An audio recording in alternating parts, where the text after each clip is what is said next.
Testing, testing. That one's good. So I got to set up my microphone again because I switched from Restream to YouTube. Restream helps me select the streams. Well, basically, I will stream it, and I have the ability to stream it to Twitch and YouTube at the same time, but I also use it to get notifications out. So Yeah. I guess when I switched it to just the standard, let me get the code from YouTube and push the button and stream straight to YouTube with no restream. I guess they reset my Okay, you're audio. good now. Yeah, they reset my audio. I mean, I swear they don't have to make this shit difficult, but I know why they're making it difficult. You know, every time you get a little far, they want to try to pull you back. But we're gonna keep going. Today we're gonna talk about the software stuff. Uh, I've already had a good portion of the update. I updated it last night. I haven't messed around with anything because I've been dealing with the firmware beta update for a while. Um, Literally, as I was dealing with this problem, I didn't have any problems myself. I just want y'all to know this is not a JTech problem. This is more a YouTube problem. So everything was just as simple and normal as yesterday. But today, when I went to restream for the last process, they let me know a disclaimer something is going on with the thumbnails, and I'm like, what? Wait a what? So I was like, okay, well, I go live anyway, and then I'll just set the thumbnail. You know, if it don't show up, I just go back in editing and set the thumbnail, and it still didn't want to save. Now this was on YouTube, so then I was like, okay, well, I don't want to not have a thumbnail because people might think there's a problem wrong, but it's not a problem wrong. So let me go and take it off of Restream and go live with YouTube. So I went live with YouTube, only with YouTube, not passing it through Restream, and I still had a thumbnail problem. So this is all on YouTube. I can't understand how a big platform like this just is having just beta type problems, alpha type problems, from startups. YouTube's been around forever, and they're still having these weird ass Google fucking is problems. good. Oh yeah, I Google. mean the bigger a company gets, the less they give a fuck about maintaining shit like this. So yeah, they are shit right now. Tom Hardy. Okay, so what we're gonna do now, I think everything is set. Let me get the notifications out manually. Um, and then Now all I need is an SSD. that's all you need, man. Like I was telling people, the smart thing for everybody to have done is secure your SSD before the update. That way, you would have it. You would be able to build the heatsink around the SSD, which I did a video for that. I will pin that one to my YouTube channel. I just do that after we go live today, just to help people out with the SSD.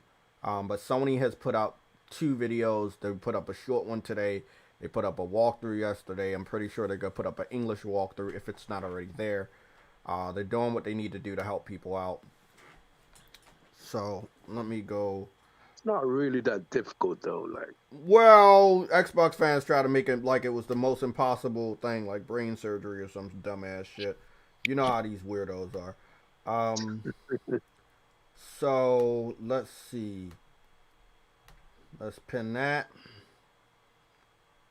So the restream part worked, by the way. Yeah, the restream part worked. Um, yeah, all of that shit worked. I go post a notification on YouTube as well, and then go get that one and put that on PlayStation Legion.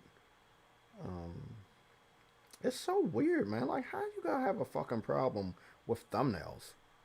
Such a basic function that you're having a problem with. So my shit looks black. I'm looking at that shit right now. This shit it just looks black. bruh. I love it. I mean, I feel like it's sabotage at this point. I don't believe that there's any problem. I just believe it's sabotage at this point. I haven't saw anybody else have a problem with their thumbnail. PlayStation got their videos up, and they don't have a problem with the thumbnail. Their thumbnails are there. Yeah, it don't look like this must have just started happening, or it's just happening with me. But yeah, this is kind of weird. But I'm live. There's no notifications on my account. There's no problems. Streaming report. Okay, blah blah blah. Nope. I haven't got any notifications from YouTube or anything like that. So no, I haven't. No. Nope, not dealing with any of those. So let me at least get this out the way. Let people know we're live over there, and then I put it in the red alerts because I know DJ D was talking to me about being late yesterday, so at least I have that in a red alert so he can check that out.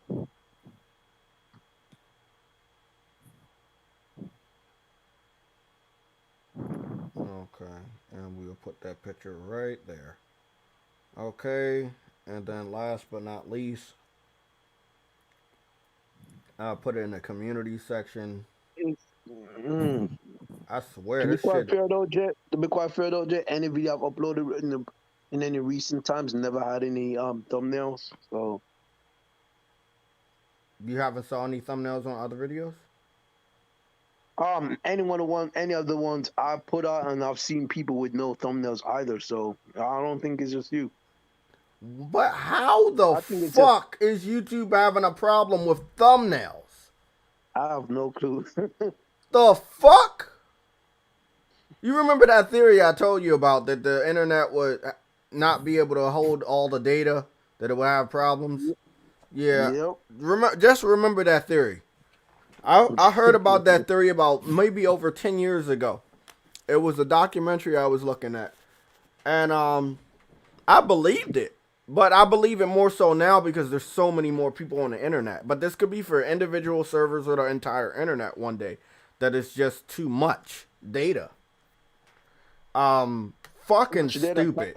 Not enough data space. Let me give a shout out to the great people that are here. I want to thank you guys for being here. I want to thank you guys for catching on, subscribing. I want to thank you guys for liking the video. I've seen the subscribers up. I know you guys saw that number boosting up. I want to thank you guys. Any of the people from YouTube switching over to, any of the people from Twitter switching over to the YouTube channel, I want to thank you guys too. So Prince Groove, what's going on? Games for Eternity, Mr. Mass Produce, Cooper Clips is in here. Is Noel is in there. SIE is in here. Predman, Censored Thought, Ramu 5654. You're the one that paid the $50 to get into the Discord. I need to have a public conversation with you. The Unknown, Greet with Fire. Thank you for letting me know we had no sound. Again, that was me transferring over, thinking that it was a problem on my part for thumbnails, but it was actually a problem on YouTube's part. Jeff B Gaming, All Day is Good. What's going on? I think I remember seeing you there. We need to talk about that too. The Lucasfilms greed needs to be called out. Let's talk about that. DJ D is in the building. What's going on? Ice Queen Gaming, Cedric. What's going on? I want to thank all the people that got here early despite not having a thumbnail.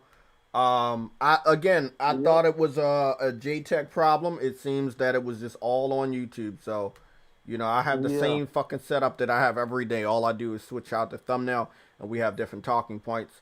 But I want to thank you guys for being here. Let's get the screen on. And my first question for you guys, let me see, we got that cover.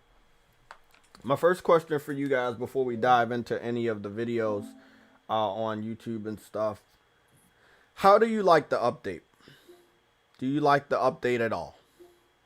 So, the update looks fun. Yeah. Do you guys like that they do now allow you to have the same game on your interface from PS4 or PS5? And this again, this is for PS5 people. Um, do you like that it's a little bit easier to get to game? Get to your game base, get to your friends. This is really easy. Now all I do is just push the PlayStation button and go to game base, uh, or you can have that shit customized to whatever you want. You know, letting us see what our network connection is. So my network is there. My downloads and uploads is always going to be their profile. Is going to be their game base notifications. Switcher, I might not have that here. Um, I don't want that here. I'll put that on the side. Home, microphone, which again,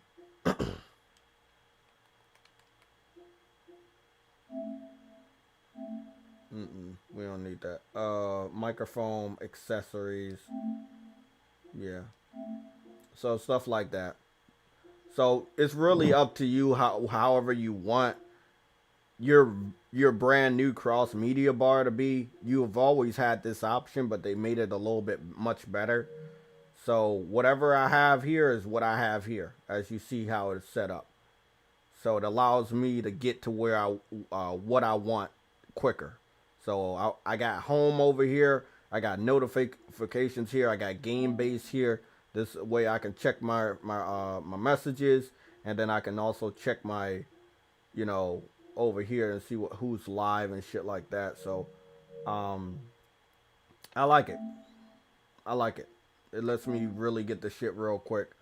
And that's really what it's all about. It's your PS5. You should be able to do what you want to do when you want to do it. Damn, I have noticed I played a lot more PS5 games over the last couple weeks. So that is really good. I like that we're now definitely getting into the part of the generation where there are more new gen games instead of old gen games. So that is always good. So yeah, what's the thoughts? Let me see. Did you get your M.2 yet? Yes, I did. I was a part of the beta program, so I've already got my SSD. I have a YouTube video showing my SSD and the installation. And where the fuck is that?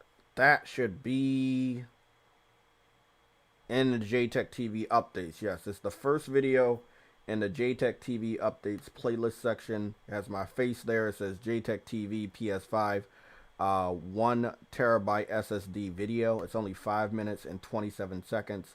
And that's because after the installation, when you see me on camera, you also, I also cut to the PS5, so you could see that it was installed. I also put on the plates. So yeah, I'm gonna leave a link to that video right here. There you go.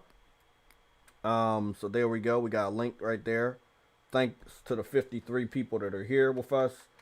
But yeah, if you need any information, let me go to that video real quick. I'm not sure if I put it in the descriptions. Nope, I did not fucking put that shit in the descriptions.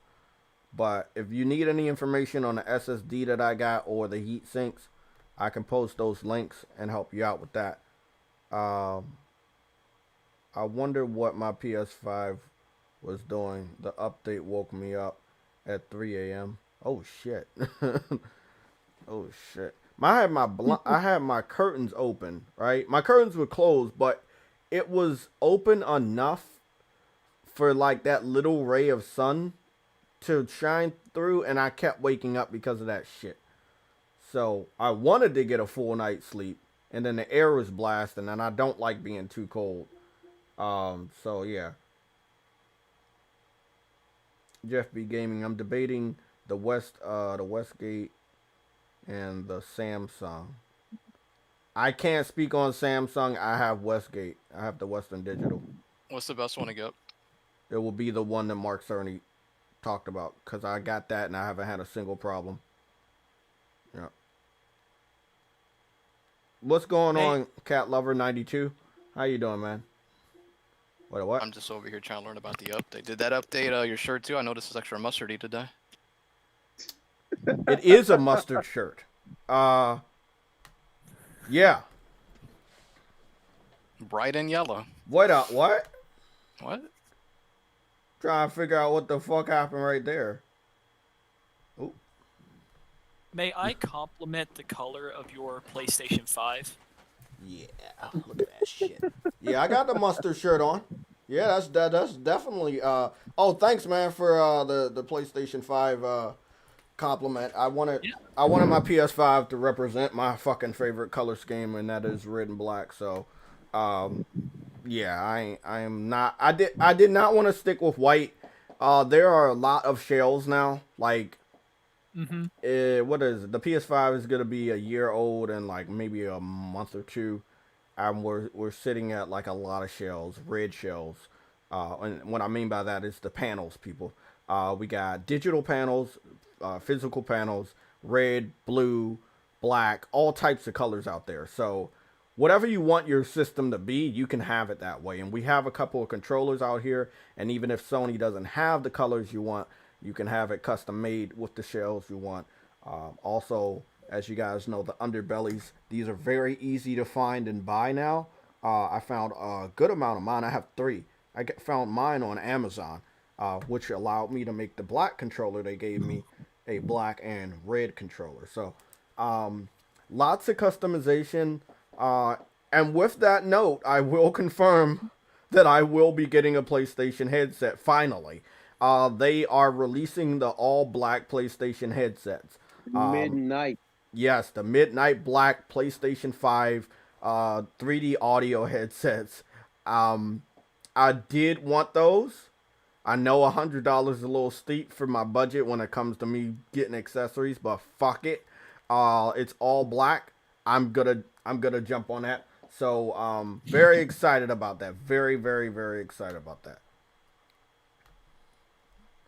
Okay, so is everybody enjoying the update? Do you like anything about it? Do you hate anything about it? I know it just went live, so let me know. Anybody? I've Not noticed. bad. I've noticed some stability improvements. Stability. Let me know, because I've been a part of the beta, and all I can say is I haven't had a problem with it. I do like some of the layout changes as far as letting me know which version of the game. I mean, I feel that it does push the words over, but I still found that it was nice that they have that. I am still waiting for customizable backgrounds, which I know they know we want that next. So I expect to have that by the end of the year. Or the beginning of next year, depending on when they implement the Discord update that we heard about, which they're gotta give us a lot more information. There's just so much shit they have told us in the beginning of this year that they haven't done yet. That is gonna be a surprise to the people. Oh, I forgot they said that, and it's just gonna come out of nowhere, and it's just I can't wait, man. Can't wait. So what's the stability you were talking about, and what do I call you? Just call me Landon. Landon. Okay. Yeah, Okay. that's my real name. Okay. So I wanted to go over to the PS5 section of my collection. So what do you like about it with the stability? I heard. So I'm kind of weird. I have 2 ultra wide 4K monitors, Okay. 5140 by 1440, and my PlayStation 5 is connected to my second ultra wide. The the previous updates, I tried to navigate the menu and I noticed crashing. Sometimes the PlayStation will freeze up on my ultra wide, but it seems to have gotten a lot better with this update. I have not seen any hitching or, anything of that nature. Yeah, so that's one thing I did hear about the update when it was in beta, that it was gonna be much better for people that have wide monitors or use monitors.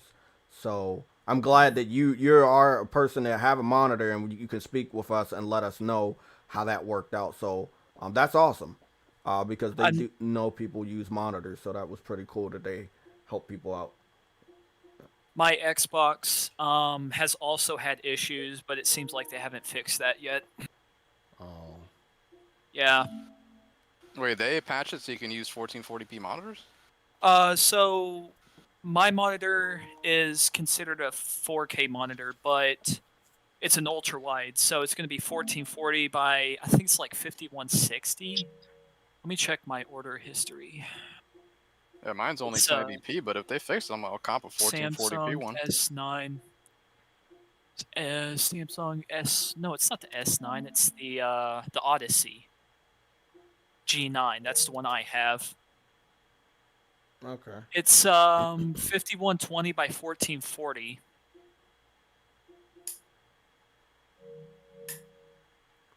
It took them almost a whole year, but they did it. Yeah.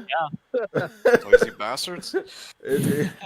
I mean, I hope that as the generation goes on, they found a better method to release big updates yeah. like this. What's up? Your thumbnail popped in. It did? Oh, okay. Yeah. Thanks, finally. What is it? Is that the red alert one? I'm not even sure. What does it look like? I'm not. Hold on. Yeah, let's go dive into some of the videos that we got. It's really awesome. Today's a really good day. Because again, a lot of people had complaints about certain things with the What is PS5, that? and I'm really excited. It just It just shows shows the I got mustard fucking shirt. mustard shirt. Are you Yeah. fucking serious? What? Glorious. Let me go change that. That is not 10 out of flattering. 10. That's not flattering. Not at all. I'm like, you talking about a thumbnail. I'm like, what are you talking about? Which one? Hold up. Let me screenshot this. That shit's hilarious. There you go. I'm gonna put it in chat room. Well, see, that's your auto up. That's your auto thumbnail that YouTube would do if you don't have one. Yeah. But I will try to save the one that I had and see if that works. They're not saying anything wrong or right about that one, so I don't know. But again, I'm gonna drop another link to the SSD. I did that one August 12th, 2021. It is September 15th, 2021. So basically almost a month from the beta to the final shit, which makes sense because you would have had to do a lot of testing if you're gonna open up an option like SSDs, and the type of SSDs you're gonna allow. So that made sense. Some of these other updates might not be in beta for that long. I could imagine adding wallpapers, the option for wallpapers or themes, if they bring that back. I could see that taking a while to implement. Mm-hmm. It does look like they allowed the thumbnail, but they did not allow it. So again, I don't know what that's all about. Let me see, because I'm refreshing that page. YouTube is so fucking weird. Yeah, it got the new thumbnail. So, but yeah, let's go over to PlayStation. Let's go see if they got a similar video for United States people. No, they didn't. They got the announcement for the system software, and let's be honest, that's a lot of people that viewed that video. That's 700,000 views. That's a lot of fucking views in the middle of a week that hasn't been like the busiest week. So that's pretty fucking dope. That's a lot of fucking views, man. So people really do give a fuck about that SSD shit. Obviously, a lot of people have been down on the dumps for the space. But I wanted to talk about one thing I had saw. And it was in regards to a update for a game. And the PlayStation had like 3 point something gigabytes and then the Xbox version of that update is 40 gigabytes. So I hope that people start to understand that even if we do have SSDs now that we all can use, it doesn't really fucking matter because we're looking at a situation where the space that we use is much less than the space that they use. And it has always been that way. So let me go dive into here and see where the fuck that was. Because I know I like that shit this morning. Let me see. I liked a lot of shit on Twitter this morning, so we're going to see if any of that shit pops up.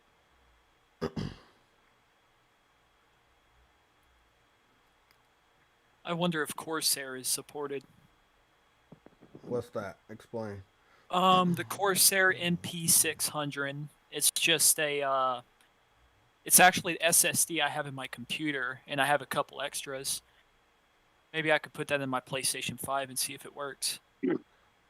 If it's faster than the SSD on the PS5, then yeah. But if it's not faster, then no. It's a Gen 4. Okay, should work. That's what we're at. That's what we're at right now. Yeah, it could work. I don't know. I don't know where that shit is. Maybe somebody posted it in the red alerts, but I know I saw that shit this morning, and it was some game got updated, and then it was like it was a certain amount of gigabytes for us, and then it was a lot for them, and I was like, this is just a simple update. This is not a fucking game, you know. I think that suppression technique is something that needs more awards. I know PlayStation got a lot of technical awards for. Okay, let me see what this one is real quick. Here we go. Okay, so they're showing you how the SSDs work. They show you how to slide in a very nice 3D model, showing you how everything works, and it's only fucking 32 seconds. Or actually, So if you have that slot outside next to the controller port, why do you still need to install this? Wait, a what? What? You know the port, right, on the front of the console. You got the Type A, the Type C. Okay, yeah. The little one is for external storage. Really? It's for the Yes, PS4 external storage. Is that? Because it said Yeah. SSD when I looked at it. And the slot's not big enough for, you know, like the blue type of USB storage thing. I don't know. Maybe it's something that's coming in the future. I don't know, bro. I don't know. Yeah, maybe it's something that's coming in the future that they haven't done yet. You know how Sony is always future-proofing their fucking systems. I've never really saw a firmware like this early in the gen though. This is something that completely changes the system, and we normally get these type of changes later in the gen, which means I'm guessing there's another like 2 or 3 other console changing firmwares that will completely like kind of change it. And I think the next one would be the advanced level VR that I think they're gonna introduce next year or at by the end of the year. Yeah, I was always wondering about that port. It's the same port as the charger input for the controller. So.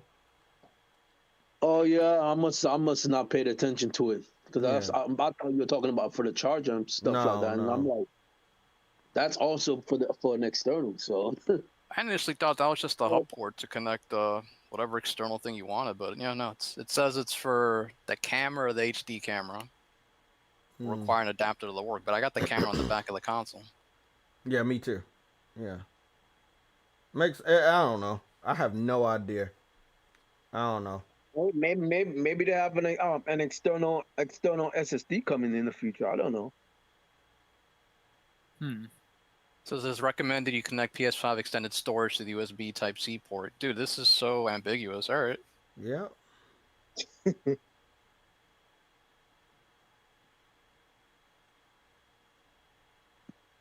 Well, we'll figure that out. On any other news? I'm trying to figure. Did I finish the video? Yeah, I did finish the video. The Keith, almighty Keith. I watched his video about the PlayStation Showcase, That Oh, shit that was was funny. yeah, that shit was fucking hilarious. I love Keith. Yeah, that shit was fucking Yeah. funny as shit. I did want to talk about. I gotta scroll up. I think somebody had said something about that was the Star Wars thing. It's not fair.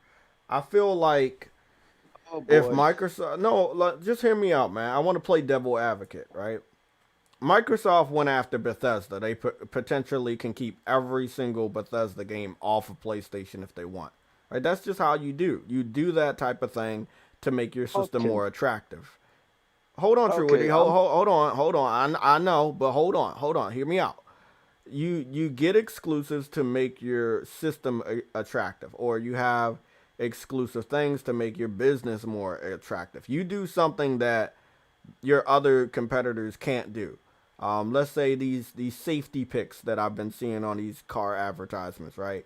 Well, this one car advertisement is gonna say, "Hey, I got 8 safety picks." That's literally like saying, like PlayStation saying, "Hey, I have 8 exclusives at launch. You don't have that." Or I have 8 Game of the Year winners. You don't have that. That makes that product much more valuable to the consumer. You see what I'm saying? It's the same thing when it comes to the car. I have 8 safety picks. They don't have 8 safety picks. My car is more safer for you and your family. You should definitely buy our car. So if Microsoft really wanted their platform to be more appealing, you would go out and get a lot of studios that could bring more more games to your system. Well, you purchased a whole publisher, Bethesda. Nobody is saying that's unfair. That's probably the most unfair thing. PlayStation can get 8 more Marvel games only on their platform, and it still wouldn't scratch a dent to how unfair it was for Microsoft to acquire Bethesda and potentially keeping all of their games on PC and Xbox only. So if nobody is going to be upset about something like that, don't talk about a Wolverine or a Spider-Man game only being on PlayStation 5. Don't talk about that. You know? We're looking at a situation that somebody got a whole publisher and multiple studios underneath that publisher with multiple IPs that they no longer have to bring to PlayStation. And people are bitching about Wolverine and Star Wars. If Star Wars had that history from Xbox, what should Xbox have done? They should have reached out and said, "Hey, I want to get this done." But do they have the avenues to do a remake or a remaster? No. And they didn't even use Bluepoint. Everybody should count themselves fucking lucky that Bluepoint is not a part of this project, because it would have meant that much better quality. So all I'm saying, I feel like it's fair. Everybody needs something that make their system attractive. Whether we're talking about a fast SSD for the PS5 or 12 teraflops for Xbox Series X or the ability to play on the go for the Nintendo Switch, every system has a feature that makes it popular. But then you need games that complement those features that are not found anywhere else.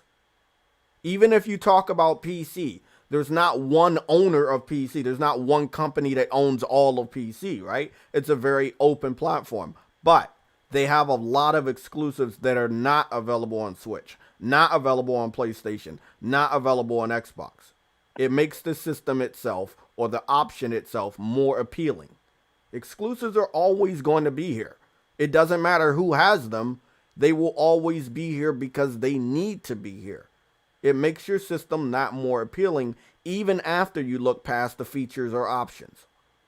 So anybody bitching about the Star Wars thing, take a step back and look what Microsoft did. The more Microsoft does fuck shit, Sony's gonna do some really fucked up shit. And you saw just the taste. That's not even their whole layout for this generation. You saw a small taste in the beginning of the generation of their power and what they can get done.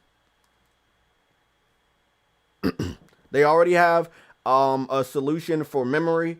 They introduced that with the SSD during the beta. That beta has now been a public update. Everybody has it. It's much better than the Xbox solution because SSD prices will go up and most of the times they will go down. You want more space, you can get more space. You want an external hard drive, You got that. You could store your games on there. It's really whatever. So we got way more options, way more features in the beginning of the generation, and obviously more exclusive titles that cannot be played anywhere else. So when it comes down to it, that's how you play this game of the console war. Not the fanboy console war, but the console war these businesses have been playing with the gaming industry for many generations. You make your system look better than the other system, and people will buy it. That's how they make money.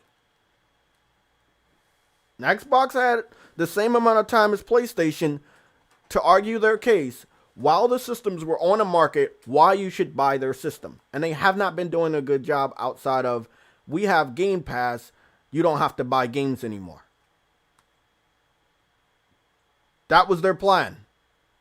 Let's make PlayStation look bad for selling you games and make us look better for you not buying games anymore, and we will win this war. And we see how that shit turned out. Come on, man. Come on. Forza ain't into the end of the year. Halo does not look better than the last Halo or the remastered versions of Halo Master Chief Collection. So I'm not sure if Halo and Forza Horizon are big enough titles to bring people to your platform. Spider-Man No Way Home movie is coming out. Venom is coming out October 1st. There is a game with both of those characters that you know you need a PS5 for. After you see both of those movies this holiday season, what will you do?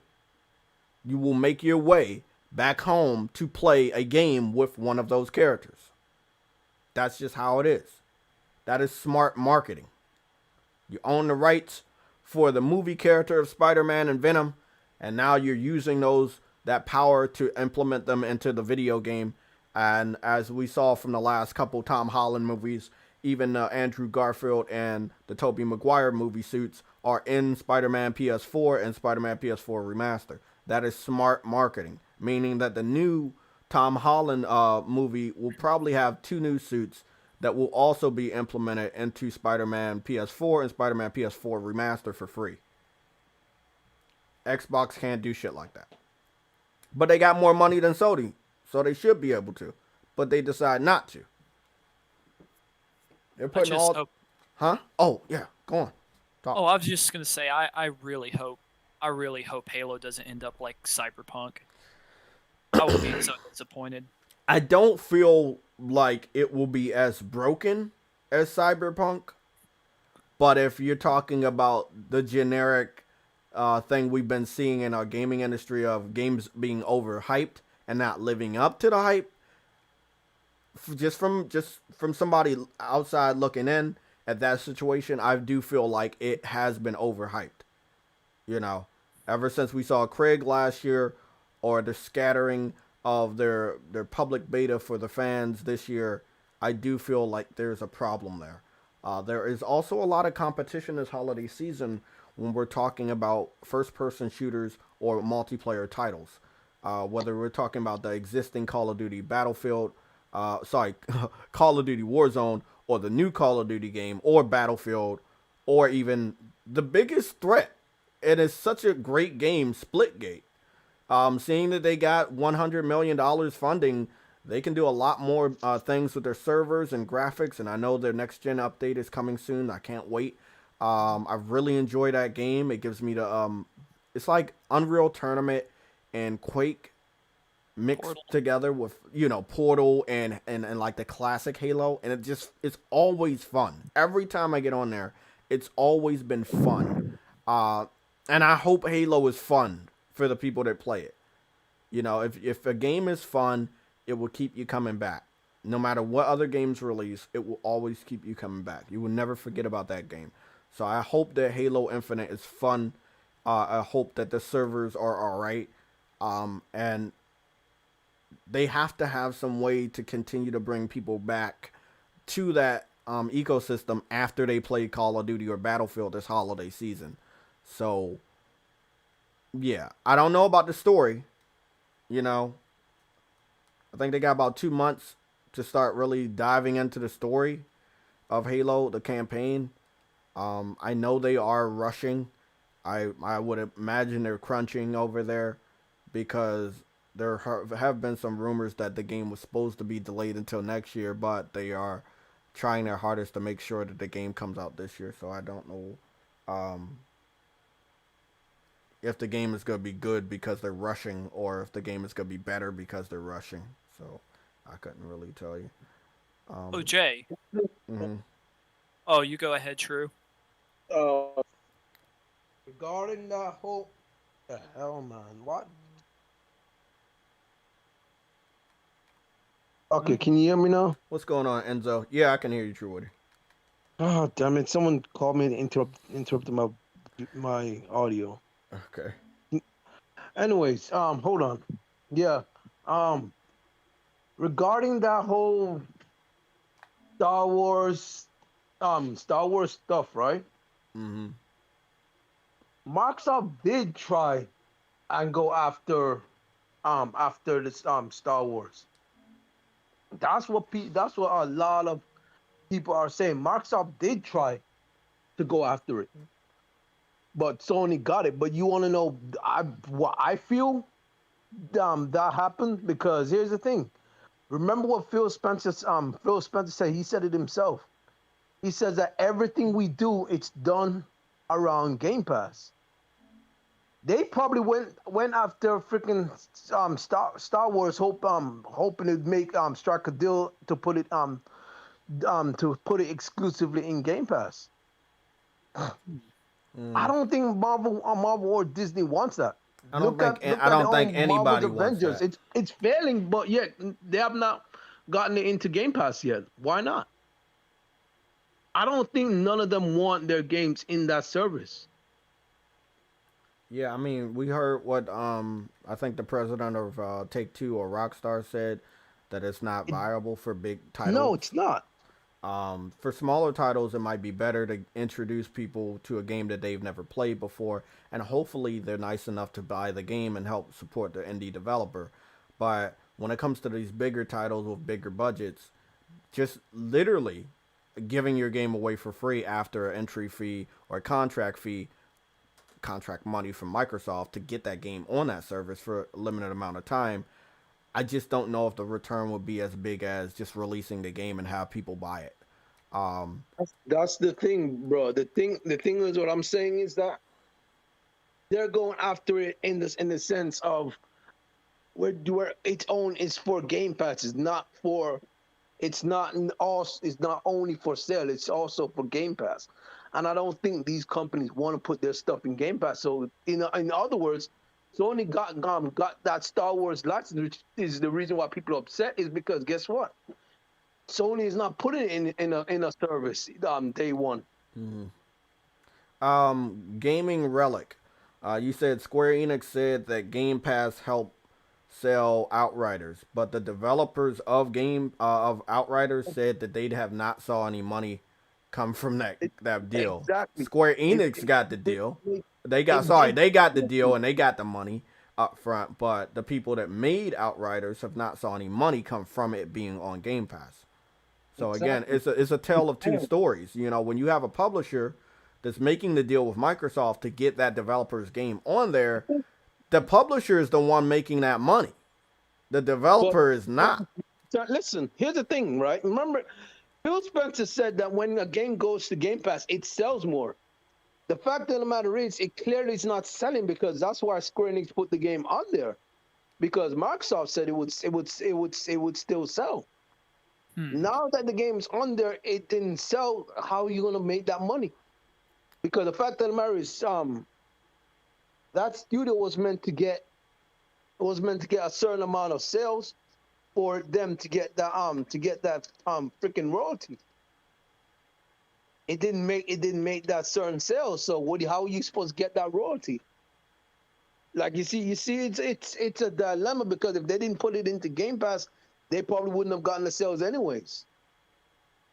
And because they put it into Game Pass, they still didn't get the sales. So I don't know. The game just didn't sell.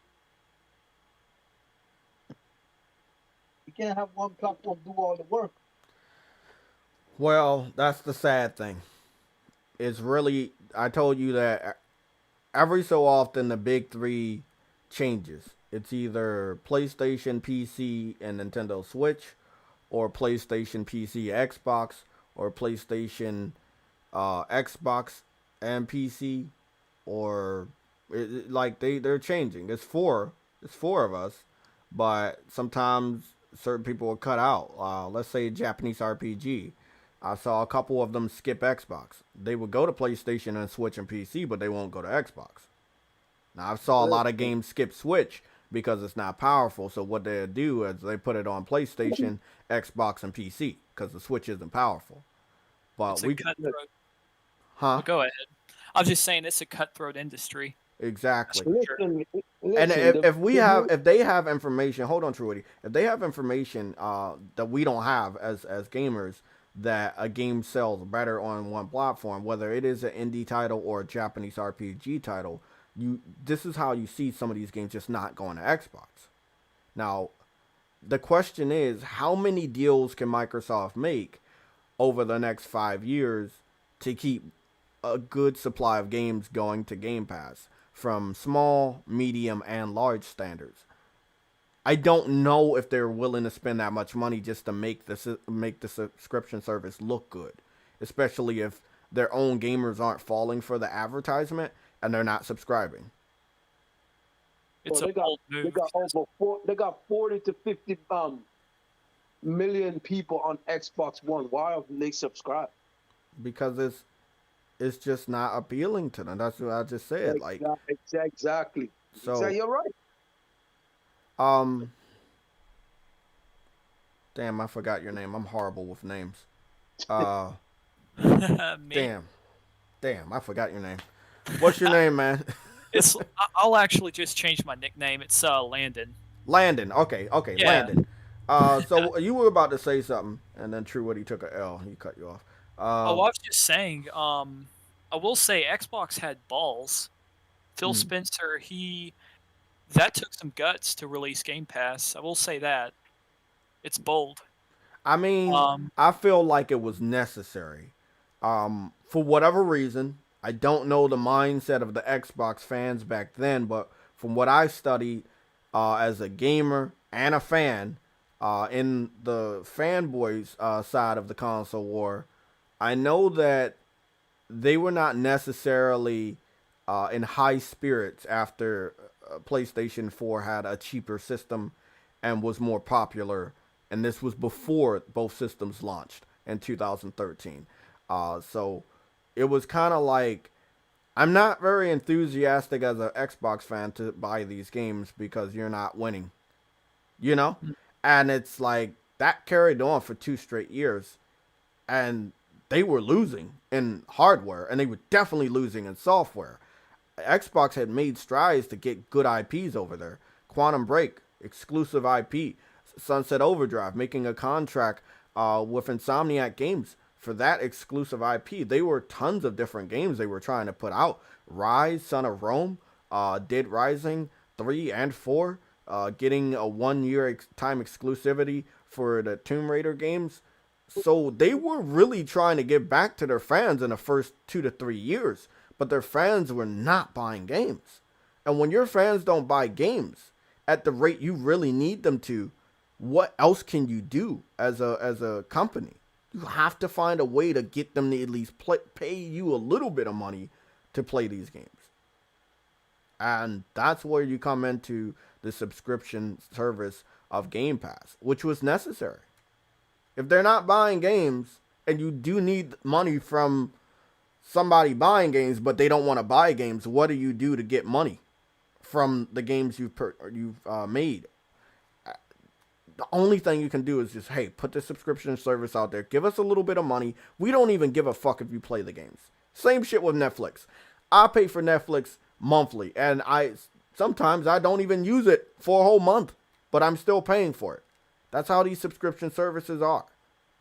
Sometimes you forget. Yeah, sometimes you forget. Game Pass is there. If you're a gamer, you're going to be there. There are some good games that are on that service and still on that service. So I feel like if you're an Xbox fan, like True what he was saying earlier, You got like about, let's say, 40 or 50 million Xbox One sold, roughly around 5 million Xbox Series X's and S's sold. The number of subscribers for Game Pass should be higher. Then you add in the amount of PC gamers that also might be subscribed to Game Pass, or whatever the subscription is on cell phones for Game Pass or cloud. I feel like the subscription numbers should not be anywhere between 18 million and 22 million, which is the last time we checked.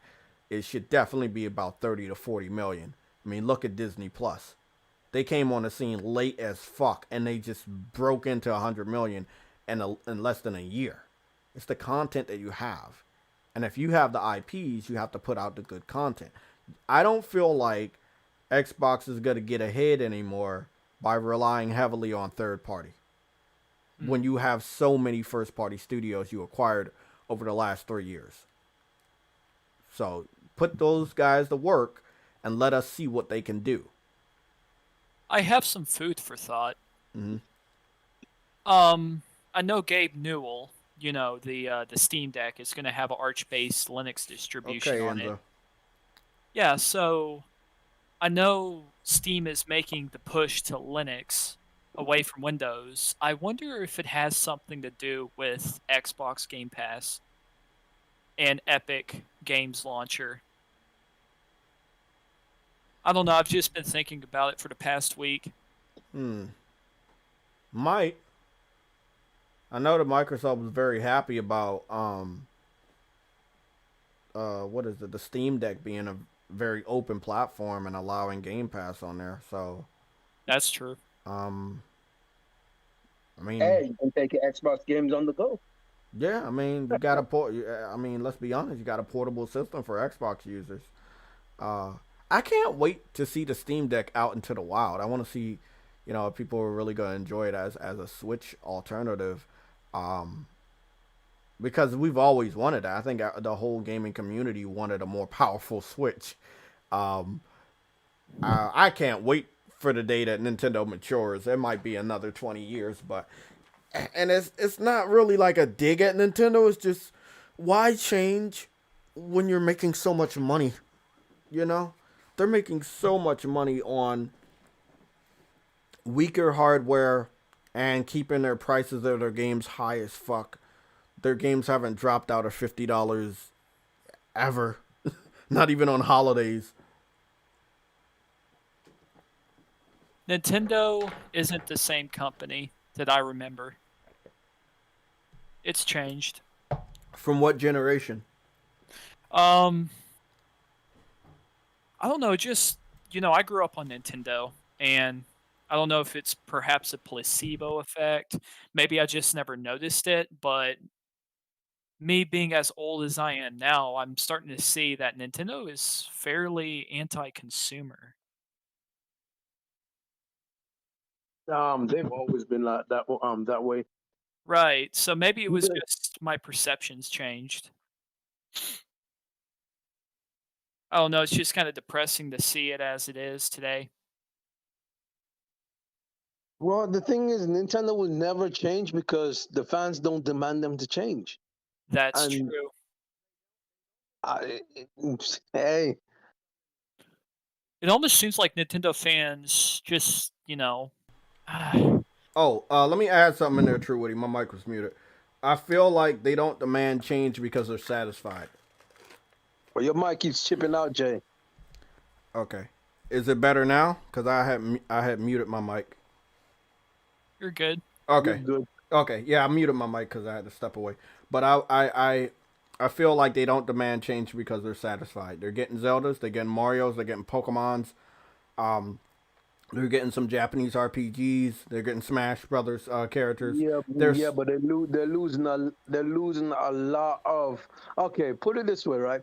If you had a higher quality system, right, about better quality graphics, you get a lot more games coming your way. Yeah, but they don't give a fuck about that. Nintendo doesn't. Why would they care about it when the most of your games are selling from your studios, meaning you're making the most money, and the prices never drop? Like, they don't give a fuck about third party. They've never gave a fuck about third party. Never. They make a new generation system. Yes, they're going to boost up the power a little bit, but it's only for their games. They don't give a fuck about third party. Third party is not going to dictate the pace that Nintendo wants to go at. Never has happened and never will happen. And let's think about the Trojan horse that they've gotten this generation. Indies.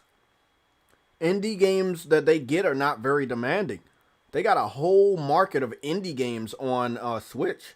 So they're just right. They're just okay. If you guys want to know why Nintendo ain't changing, that's why. They don't need big third-party titles when you got a shitload of indie games on there to fill in the gaps. That's true. Hades. Let's think about Hades, right? First on Switch. A lot of other big hit indie games first on Switch.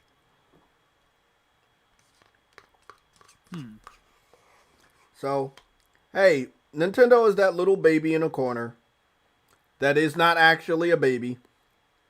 But is a grown-ass adult with a pamper and a bottle. And we just leave that motherfucker over there to do whatever they want to do. Because it's scary. You don't want to piss off a 400-pound baby in a corner that looks like they could rip you apart. So, you know. Hey, when Nintendo gets threatened, that's when they change shit. So if anybody does a switch like the Steam Deck and it really does catch on, then maybe Nintendo will say, hey, okay, I need to put out a more powerful system. But I think we should wait for the Steam Deck to be on the market to see what their thoughts are. Honestly, I don't think that's what Nintendo would do. Nintendo trying, because here's the thing, right? If it does catch on, and you can download, let's say, Nintendo games on there, old Nintendo games, I think Nintendo would then worry. But if you're not able to, then I don't think Nintendo would care. Because again, it's all third-party games. Well, Steam Deck should work out of the box with emulators, RetroArch especially. Oh yeah, that's one thing I heard about Steam Deck. Yeah, out the box is gonna have emulator support and all of that shit. I did want to bring one thing up, going back to Xbox. The Unknown said Scalebound ended Xbox, right? Now, this is very funny. We've had discussions about Scalebound for a while now. All that money Microsoft has, all the money that Xbox fanboys on the internet talks about Microsoft having. Microsoft having more money than Sony, right? And by default, Xbox has more money than PlayStation. All of these bragging points when it comes to Microsoft's money, and they can't get back to work on Scalebound. You see what I'm saying?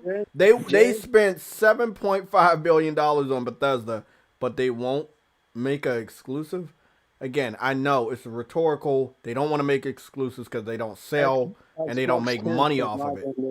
Xbox can't survive on their own. No, I agree, but hold on. You're missing the point. I, as a gamer, think that their money would be better suited making good blockbuster exclusives, right? But the definition of blockbuster is something that's going to sell gangbusters. Games just don't sell on Xbox. And it's not exclusive games. It's third-party games. It's indie games. Any type of game. It just doesn't do very well on Xbox. We've been seeing these sales splits. Like the most recent one where 85% of the Tales of Arise sales are on PlayStation 4 and 5. And then only 13% are on the Xbox Series X and S. I mean, that does not instill a lot of confidence in developers continue working with your brand. On the S, because remember there was a PC. The PC sales was there too. 1%. Oh shit! Never mind. Yeah, that's why I didn't mention that. It was only 1%. 1%. I did hear that the NPD, that was the UK sales chart that I was just reciting. But I did hear that the NPD was going to start talking about digital sales, and I talked to you about this offline, Truwoody. but then they said that they would not give out those Make it numbers public. public. So I don't even understand what the whole point of that It's a way is. to mark. Listen, as I said, I'm gonna say, but it's a way to mark something to say we have sold a lot of games, because guess what? They know they're not selling games. So the fact is, if they can have a perception to say that we are selling games by not showing that we are selling games, it will boost confidence in other developers, because they have someone tracking it, but obviously they're not giving out information because they choose not to. Mr. Mass Produce says that he doesn't think Nintendo is worried about Steam Deck. I agree, not yet. If it catches steam, no pun intended. If it catches on, then I think maybe they might worry a little bit. But what what is the unknown? You said only Call of Duty and Madden sell on Xbox. Same old dude bro nonsense. True. I don't think they've moved out of that dude bro title for some time now, even though everybody tried to help them get out of there. Square Enix helped them with the Xbox 360, putting Final Fantasy 13, 13.2, 13.3 on Xbox 360. Blue Dragon was on 360. A good amount of 2 exclusive Naruto games were on the Xbox 360. The 360 got a lot of help from Japan, and the fans didn't buy the games. Fast forward to the Xbox One, they continued to try. You know, you got Metal Gear Solid 5 on the Xbox One. You had Final Fantasy 15 on the Xbox One. You had good Japanese support on the Xbox, but the fans didn't buy the games. Again, fast forward to this generation.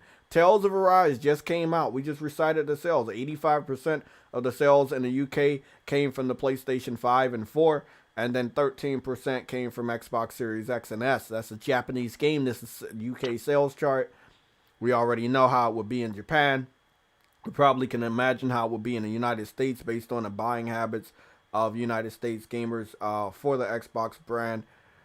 That means that you're getting these sales report as a company that has supported Xbox for a very long time now. And we're talking about Namco Bandai with, partnerships as far as either getting your game on Game Pass or marketing contracts. And the fans are not buying the game. You know, Namco Bandai did Jump Forces. You know, they premiered Jump Forces on Xbox's stage. It had marketing for Xbox. Same could be said for Cold Vein. Remember that? The Vampire Dark Souls game made by Namco Bandai? Well, they had the marketing for that. They had the marketing for Scarlet Nexus. Like, Namco Bandai has been marketing with Xbox for a very long time for all these different types of Japanese games, and nothing is happening. Their fans are not buying the games. Now, what happens if you continue to put games over there and keep making these contracts with Xbox, and your sales split between Xbox and PlayStation gets bigger and bigger? That means you just, at a certain point, you're going to give the fuck up and say, you know what, it's not even worth putting my game over there. For only 13% of the sales, it's not even worth it. As I said, the Xbox fans need to be careful, because if they want those Japanese games on that system, they better start supporting. That stuff might just go away. Compelling. Oh fuck. John Dexter. Shout out to my boy John Dexter coming through with a red alert. Make sure that when you guys put these red alert announcements, if you don't want to do a super chat, make sure you use the emoji, the siren emoji. If you're a member of the channel, you get access to that emoji and some other ones like the Sony Pony Horse and shit like that. But thank you. I'm going to head on over to YouTube. It looks like Anthony Mackie, which plays Captain America on Winter Soldier and Falcon, is gonna be in the Twisted Metal movie. Wait, what? Movie? Like, yeah, a movie or TV series. They secured Anthony Mackie, which is Avenger. He's high profile. Oh, that means this movie is going big time. Okay, it looks like PlayStation posted its first little bit of information on Kenna, confirming that the game is coming out next week on the 21st. It says Ember Labs shares the journey, bringing their hero to life, and Kenna Bridge of Spirits out September 21 on PS4 and PS5. Again, I like that. I like that. Finally, right? Finally, PlayStation opens up about Kenna, which is coming out next fucking Tuesday. I'm gonna go dive into this information again. Okay, here it is right here. Jeff Keighley. Anthony Mackie is set to star as John Doe in Twisted Metal series on PlayStation Productions. Wow. That's a big get. That's a big red alert right there. Damn. this is going to be interesting. If Twisted Metal game comes back, I hope they can do it right. As fans, that's what we I'm got taking out of it. Yeah. How do you think what you call it? The original creator of God of War will feel? I can't remember his name. I don't know, but I will be looking at David Jaffe. His name is David There we Jaffe. go. Yeah, it's all over the news. Yeah, thanks for bringing that information over here, John Dexter. Thank you so much. Yeah, it's all over Twitter now. Yeah, that shit's all over. Securing a Avenger. Yeah, man. I was thinking about this earlier before we went live, and I do believe that PlayStation obviously has unlimited access to do whatever they want when it comes to Disney, Marvel. That could be using actors and characters and stuff. We've seen this before when it comes to Marvel comics, right? Like, okay, you got the Marvel movies, but then off season you got some of these, these actors still working together in other movies that are not even related to Marvel comics. It's kind of like, hey, you're doing this, we're going to use from the same well as you're using, and we're just going to put them back to work over here at Marvel when they're done with your project. And,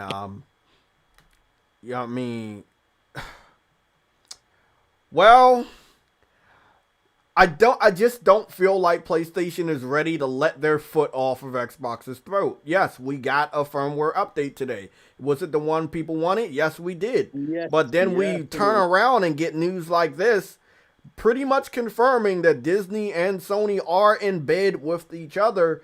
And even if Xbox wanted to get an IP from Disney or Marvel, I don't think it would happen. I just don't think it would happen. I feel like, as we all know, Microsoft has all the money in the world, but is that enough to secure a deal when your talent doesn't show that? You don't have good review scores on your high profile games, right? Not compared to with PlayStation exclusives. We got Ratchet and Clank sitting at an 88 on Metacritic, which is higher than Gears of War 5 and Halo 5. Right? Ghost of Tsushima Director's Cut, 88 on Metacritic. That's higher than Gears 5 and Halo 5. These are the things that, these IP holders are going to look at. IP. Exactly. It's a new IP. So we're looking at these situations where if you want to use my IP, right, show me that you can handle it well. If you're looking at Microsoft, and let's say, okay, I got your name, Landon. I want to Landon, name any IP from Marvel Comics that you think somebody at Xbox could do right, and name that studio. Ooh, that's spicy. That's a spicy take right there. Holy shit.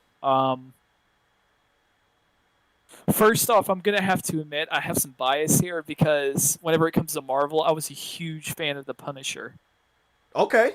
I love The Punisher. I know there were some old games back in the day, like on DOS. Oh, let me pull up some. There was one on PS2 and one on PS3 that I think people really liked. So, my God. So that was on Xbox and Xbox 360 as well. I think I remember those. Somatic talked about those. So who do you think could do a Punisher movie? Now remember, Neil Druckmann, the director of Uncharted 1 and 2, he wants to do a Punisher video game. He said it publicly on the internet. Now, this is Naughty Dog. They just did The Last of Us Part 2, and despite all the problems with the storytelling that people didn't like, the gunplay, the action, the violence, oh my goodness. Oh, go ahead. They got what it takes. That's all I'm going to say. So, who got what it takes to do a Punisher movie? A video game, sorry. Xbox. Whew. Oh man, that's a good question. Who would do a good Punisher game? I'm just gonna look at, I'm just gonna look up some Xbox IPs. I'm just gonna scroll through them and think, Okay. who could? Oh man, I don't know. It's just gonna remind me of like that Deadpool game that was released for the PlayStation 4 and Xbox One. I never got the chance to play that. But who published the Deadpool game? That was Activision. Remember, Activision had the publishing rights to all Marvel comic book video games. And then when they lost it, Disney didn't really have a singular publisher. So they kind of just contracted everywhere. That's why we have Square Enix doing Avengers, but we have Insomniac doing Wolverine and Spider-Man. They kind of don't know where to put their games. So it really is a good opportunity. Listen to this one. And this is the biggest one. I have to give credit to Nintendo because I grew up playing these two games. And this is Marvel Ultimate Alliance 2. I was a big fan of X-Men Legends 1 and 2. So after X-Men Legends 1 and 2, the spiritual successor was Marvel Ultimate Alliance. Same fundamental angled top-down. You had a lot of characters and shit like that. But then when Part 2 came out and the graphics got better and the storytelling got better, it was awesome. Now, who grabbed up those rights? Nintendo. Nintendo has the rights to Marvel Ultimate Alliance. Now, in Marvel Ultimate Alliance, they have every character. They have Spider-Man. They have Miles Morales. They have Gwen Stacy. They have Deadpool. They have Wolverine. They have Storm. They have this. They have that. They have Captain America. They have Iron Man. Literally, that was one of the biggest gets. And Nintendo has those rights. So everybody was grabbing things because Activision didn't have a hold on it anymore. And again, we're talking about Xbox. Why have they not moved in on this? That's a good question. Game was developed by High Moon. I'm sorry, I'm just reading the Deadpool Wikipedia. The developer for Deadpool was a studio called High Moon. It was published by Activision. Gregory says that Coalition would be the only one, honestly. I can agree. Coalition? Yeah, with the people that do Gears of War. Machine game. Honestly, as visceral as Gears is, and we all know how violent of a of a story that Punisher is, and as serious as it can be, I could say that would make sense. I could see them. Yeah. I could really see that, guys. I'm not gonna lie. I think I would kill somebody to get that game. I'm not gonna lie. That would be such a good game to play. Oh man. Whew. I think it's getting a little hot in here, man. I mean, it's an amazing time to be a gamer because, again, you have to think of when something's not being locked down, somebody else has a chance at it. Let's say if Spider-Man was no longer locked down to PlayStation and Sony. This is just a what-if moment. Who would take over that project? Who would be able to do a good job? Well, let's just say Sony has it locked down and PlayStation has it locked down. But Insomniac no longer wants to do Spider-Man. Who would do a good Spider-Man? Obviously, Sucker Punch, because they have a good experience with open-world superhero-based games based in the city. So, I feel, and again, I might be biased because I played exclusively with PlayStation for so many years compared to Xbox. But they haven't really showed me anything. And the one time they showed me a open world city based superhero game, it was by the same people that ended up doing Spider-Man, and that was Sunset Overdrive. So I just don't really know. Again, you can have all the studios in the world, but I still just don't know who over there is capable of handling a high quality Marvel IP. You know. I mean, this we could be looking at a situation where PlayStation and Sony they strike up a very good deal with Disney and Marvel, and at least 4 or 5 different studios inside of the PlayStation Studios ecosystem is handling a different Marvel IP. You know, it's a scary thought, but you got the credit. You got the talent. You got the reputation. You got the resume. When your studios are winning awards left and right, you want to partner with them. Your mic is a little low, Trudy. I said when your studios are winning awards left and right, other people want to partner with them. Yeah, you're right. Yeah, I mean you can't deny that. You can't deny that. I mean, I would argue, even though we don't see shooting from the people that do God of War, I would argue that Sony Santa Monica, the team that's behind God of War, with all the violence that they've known, could do a good Punisher movie, even if they don't have guns in their games, you know, because they have talent. You know, they brought home those Game of the Year awards. So I know. Called them lazy. The thing is, though, I didn't call them lazy. That bird called them lazy. For what he did. Oh, okay. For what he called them lazy. Should really take an L for that one.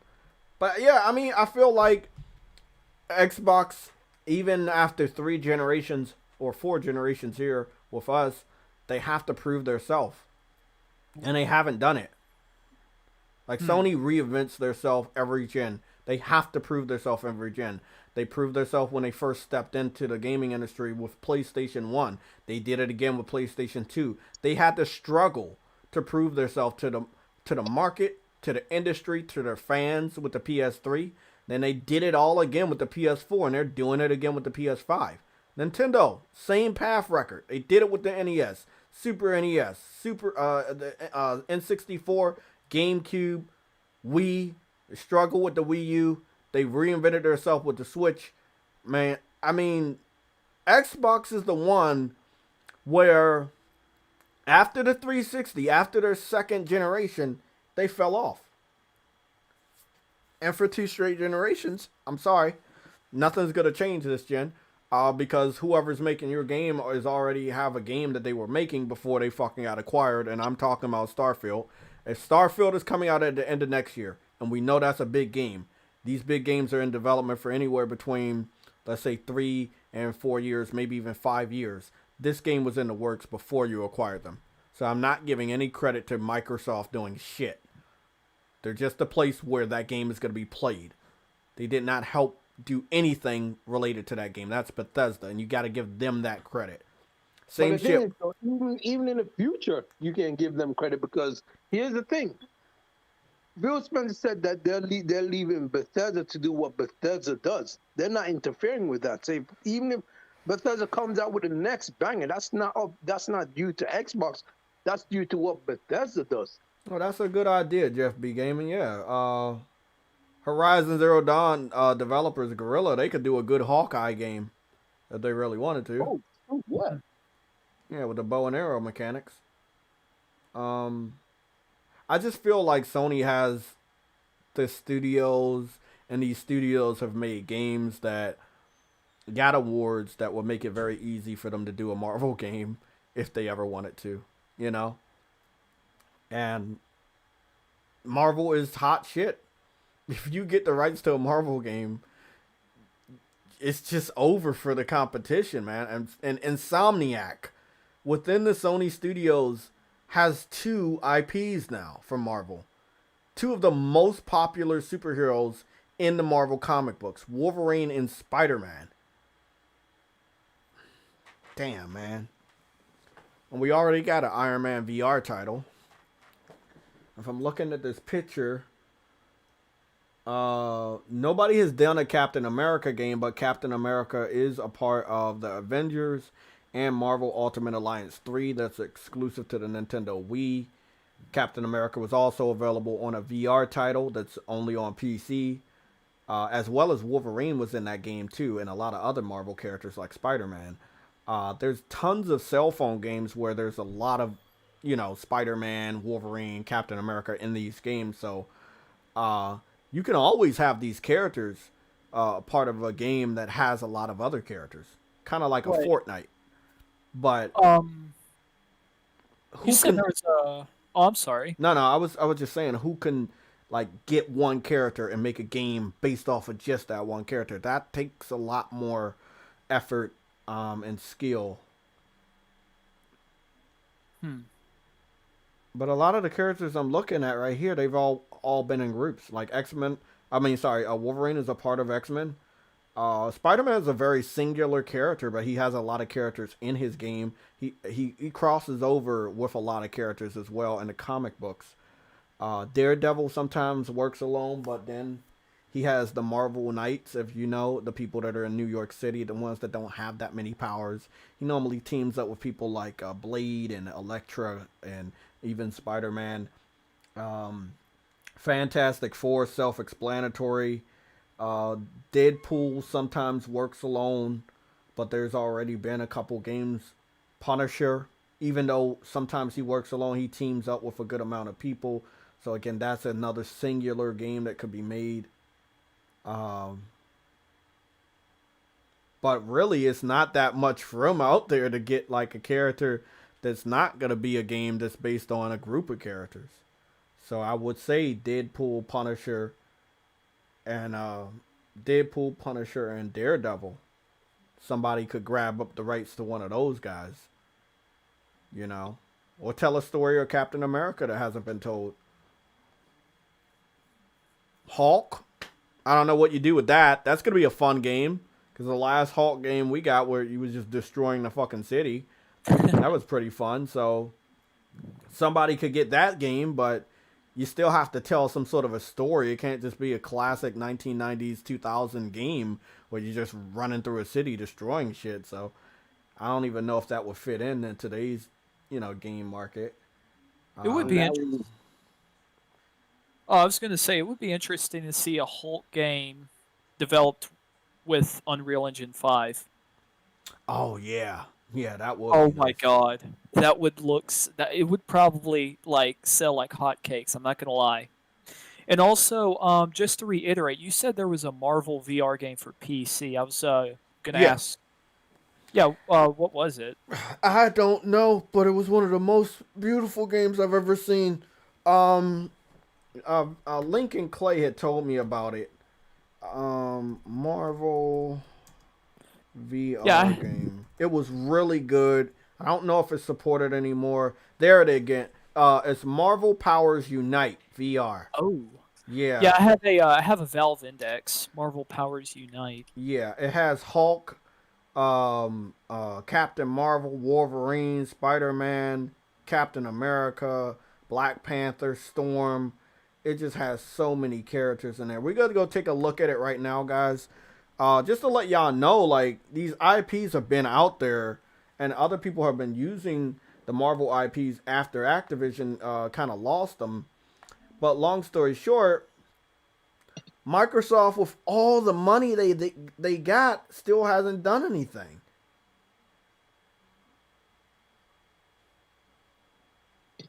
Yeah, Microsoft still hasn't done anything. Marvel. Oh, none of these games are available for Steam. That's why I'm not seeing it. Okay. Apparently on there's an official website to purchase the game. Mm-hmm. Available on Oculus VR. So this is a Oculus title. It's still one of the most beautiful Marvel video games I've ever seen. The graphics blew me away then. I just want y'all to see this. I just want y'all to see this. Again, anything's possible. When you see these visuals, you're like, oh my goodness, wow, look at that shit. And we got another commercial. They really amping up on this advertisement.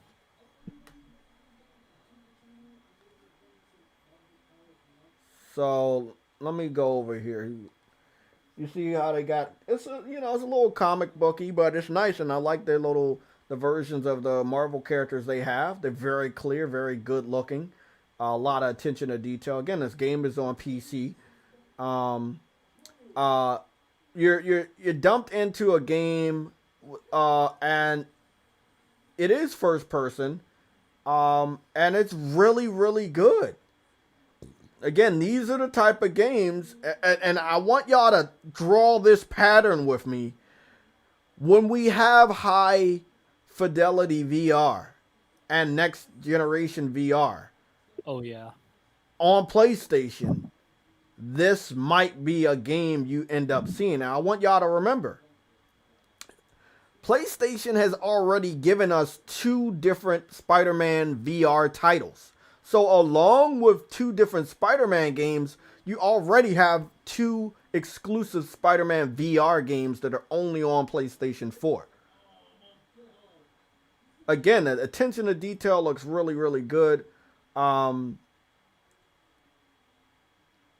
you do get to move through. And again, you're going to want to make sure you have a powerful system when you have a good-looking VR title.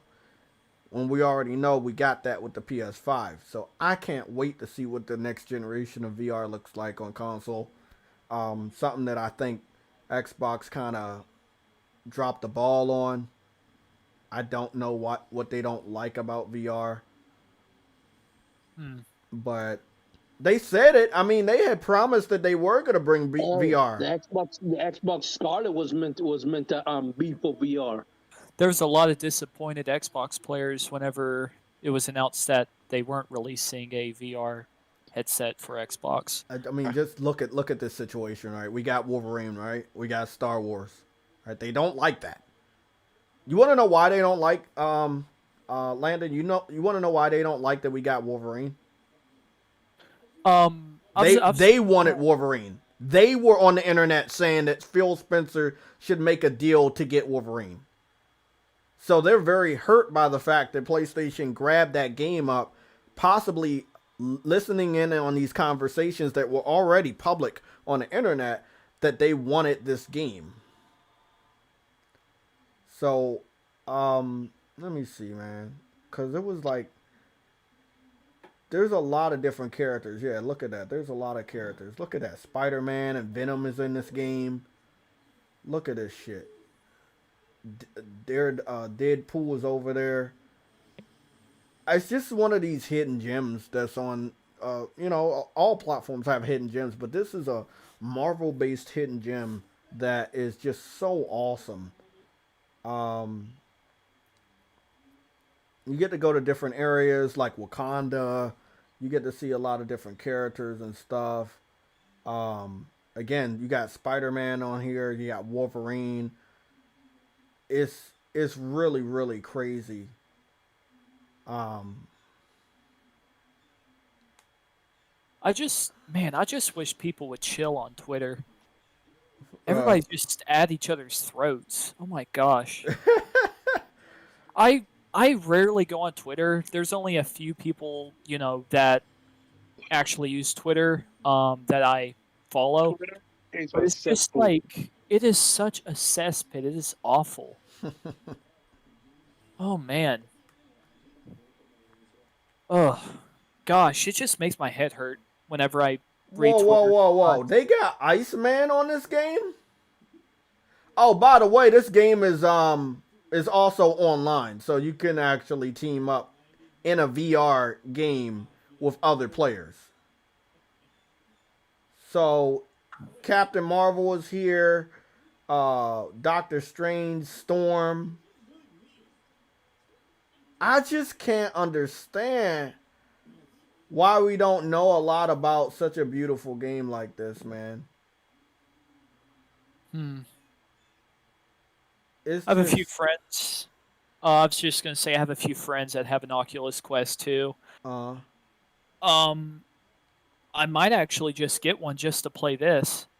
Look at that. You got fucking Spider-Man in this bitch. Man. So I just want to say one thing. Do you think that a game like this that is dead, and I don't know if the online is still out there or if it's still working, you think this could make its way to PS5? I mean, this is the type of shit that PlayStation would get exclusively, since we are going to be the only system with high fidelity VR next year. I mean, this is the chestnut checkers thing. You got to give people options, right? You got options with SSDs. Now you got to have options with VR support.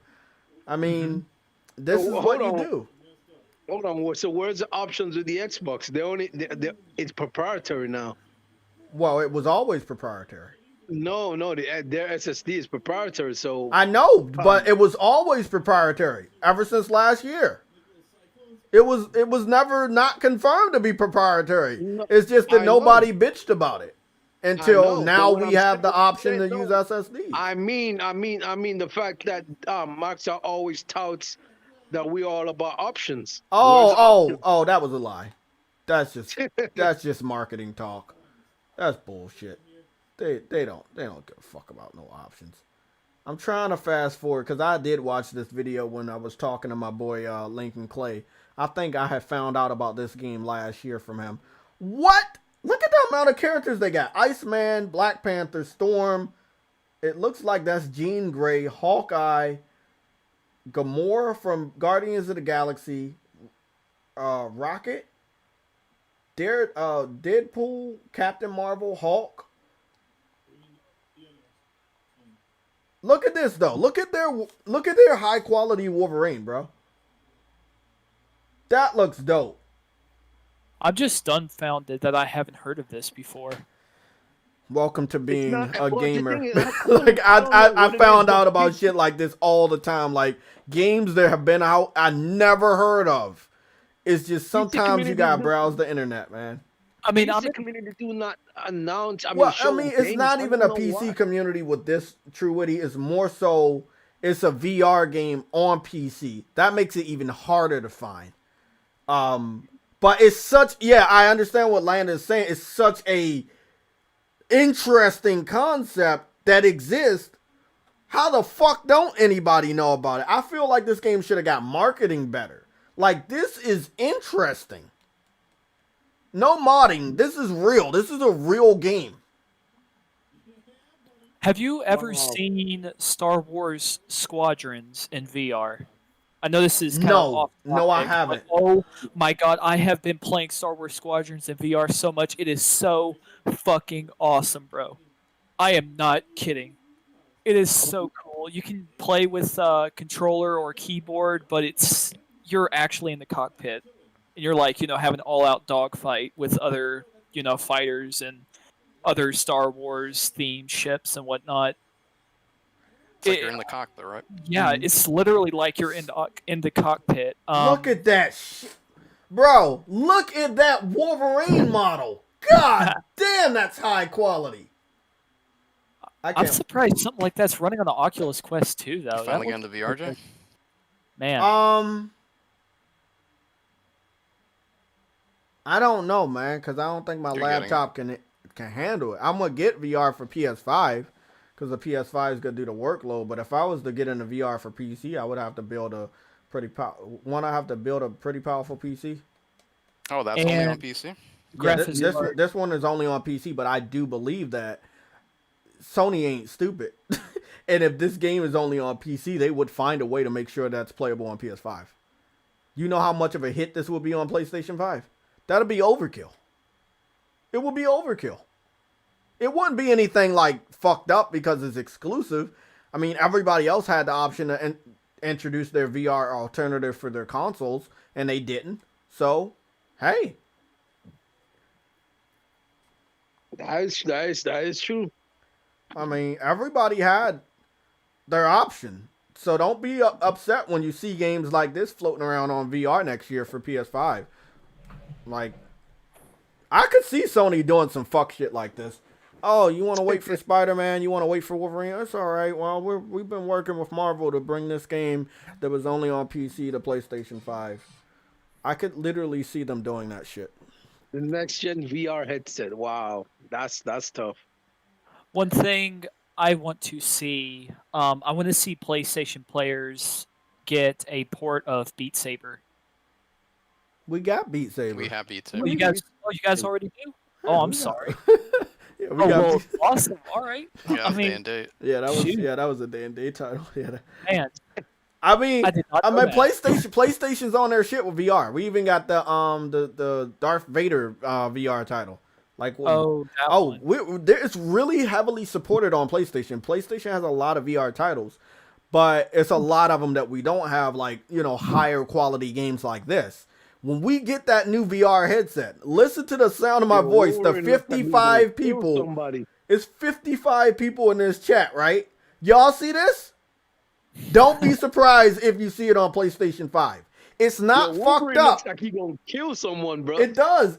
It's not fucked up if you're the only person that took a chance on VR. That's not your fault. You did a good thing. It's Xbox's fault that they did not keep the promise of doing something with VR. What is the name of the game? The name of the game is Marvel Powers Unite. It's on the Oculus Rift. This is a game called Marvel Powers Unite. It's available for the Oculus Rift, and that's probably why it didn't get pushed that much, because it was only available for one headset, I think.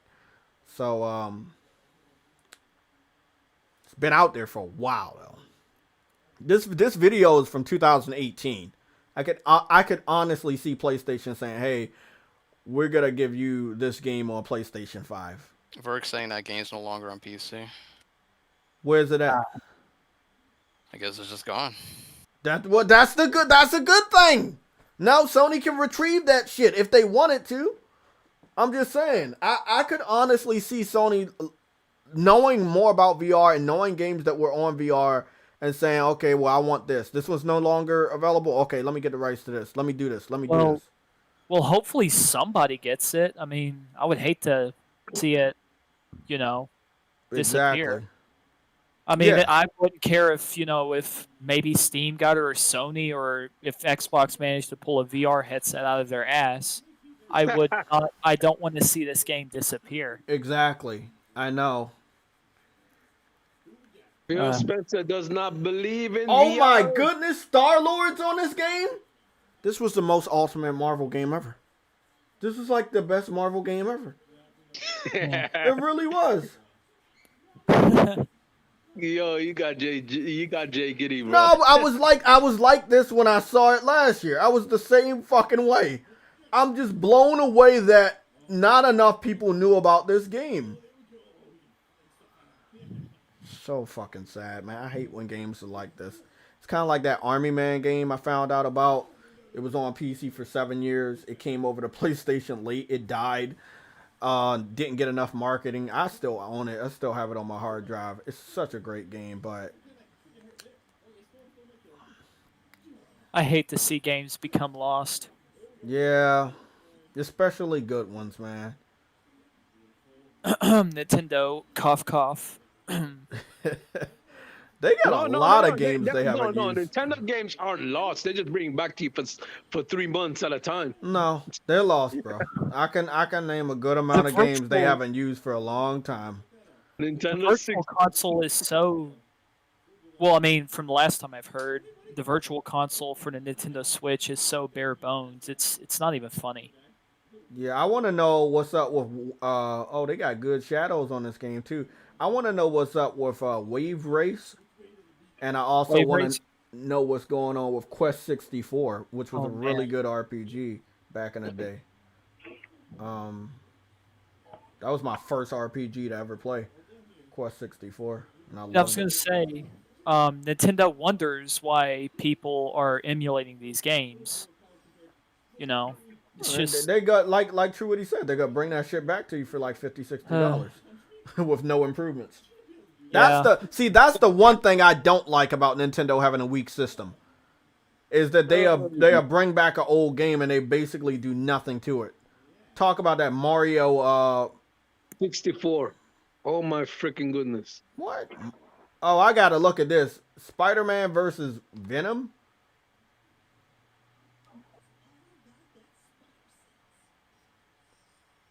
Damn, man. Oh, and you got different outfits. Oh, they got different outfits in this game you can unlock. Oh, wow. How the fuck did this game go under the radar? Man, I wish VR was bigger back then. I just feel like it wasn't big enough. It's an expensive hobby to start. Yeah? We're in the inception stages. Well, I mean, at least for PC VR, it can be expensive. Quest 2 is like $300, and this is a Quest game, correct? Oculus Rift. Oculus Rift. Okay, so yeah, never mind. Wow. Man. Wait, how much is Oculus then? Oculus Rift, whenever it first released, and that was like 2016, I believe. That's whenever I got into PC gaming, whenever my PlayStation 4 broke. Oculus I wonder Rift. if Sony could retrieve that. I want to know if Sony could retrieve that. That could be a really good system seller on their part. Hopefully somebody gets it. Yeah. I mean, if Sony gets it, it was a great. lot of support for this type of game because obviously we know people love Marvel and Marvel characters. And back then, the Marvel Cinematic Universe was still hot. So I definitely believe that it was supported among the community. It was really, really supported among the community of Marvel fans, but not everybody that had a PC had a headset, a VR headset. The Oculus Rift. Oh, I'm sorry. The Oculus Rift, whenever it released, it was $600. Fuck! Yeah. So, like, whenever VR first released, like the first gen Vive, which I actually still have my old Vive here, it's a very expensive hobby to get into, especially whenever it first released. But I know Facebook, they're kind of changing the game with the Oculus Quest 2, which is only $300. But apparently, Facebook is trying to incorporate ads into VR. Well, Which it sounds god awful. Nobody feel like that. Oh my god, it's gonna be probably I just ads in VR. Really? Like, think about Facebook? that. Well, I mean, it's Facebook. I mean, I'm not surprised by that. Oh man, that's very on the nose for them. I'm surprised they didn't do that sooner. I suppose I kept my hopes too high. Oh gee. Then again, I assume that they were selling the VR headsets at a loss. I mean, only $300. Oh well. Well, let's go see what Wolverine looks like over here on I want to see what Wolverine looks like on this Midnight Suns. Because somebody has said it's kind of fucked up that Wolverine is in Midnight Suns, but people don't even care. They only care about talking about the Wolverine game from Insomniac, and it's pretty true. But I can understand why nobody's talking about Wolverine in this game, because why would you want to use Wolverine in a turn-based style? Civil Hall 9000 said that Marvel was developed by Sanzadu Games and was discontinued when Facebook acquired the company. Whoa! Wow, that makes sense. Huh. So is no way to revive that game, even if PlayStation strikes up a deal with Marvel? I guess those IPs are stuck with Facebook. Damn, bro. Well, that sucks. Well, hopefully Facebook re-releases it. Yeah. That would, Why is Facebook even in gaming, bro? money. It's the same reason. Hey, you asking. I'm not even gonna sit up here and sugarcoat it. That's a stupid question. Why is Microsoft even in gaming? It's the same shit. Like if you rewind the years back, 15 years ago, people would ask, why is Microsoft getting in the money? The money they saw Sony get. All right, guys, y'all know what it's time for, right? True Witty, I'm here to He's getting an L. distribute. No, I'm here to no. distribute, bro. He's gonna get an L. Give him an L. I mean, it's the money. Just the politely just tell you, True Witty, it's the money. They gotten into gaming for the money. They don't care about us. They don't care about doing anything right. It's the money. It's the money they see they can make off of us. They don't know what they're doing. No, they don't care. They don't care. They don't give a fuck what we think that they doing. They don't give a fuck. It's the money they can potentially make off of video games. That's all they give a fuck about. They're not here to do a good job. When did they say I got into gaming because I want to do a good job and make you happy? No, they never said that. You guys know what's so funny? They have failed time and time again, and they're still trying. Kind of funny though. It's really funny when you think about it. Like, what the hell? You would think by now they would have given up, but no, they haven't. So it's strange, but it is what it is. They ain't giving up anytime soon. They're the dumbasses. I mean, I love Marvel, but I don't know if I love them enough to get this game day one. I mean, I'm glad Sabretooth is in this game. I'm very happy that Wolverine is in this game, but it's just very low quality. And this, by the way, this is running on a PC. They're saying it below. They said alpha gameplay footage captured on PC. Damn. Look at my boy Wolverine, though. Legend. Just imagine all the outfits he's going to have in the game that Insomniac's making. And you got to fight him turn-based. The only thing I hate about this.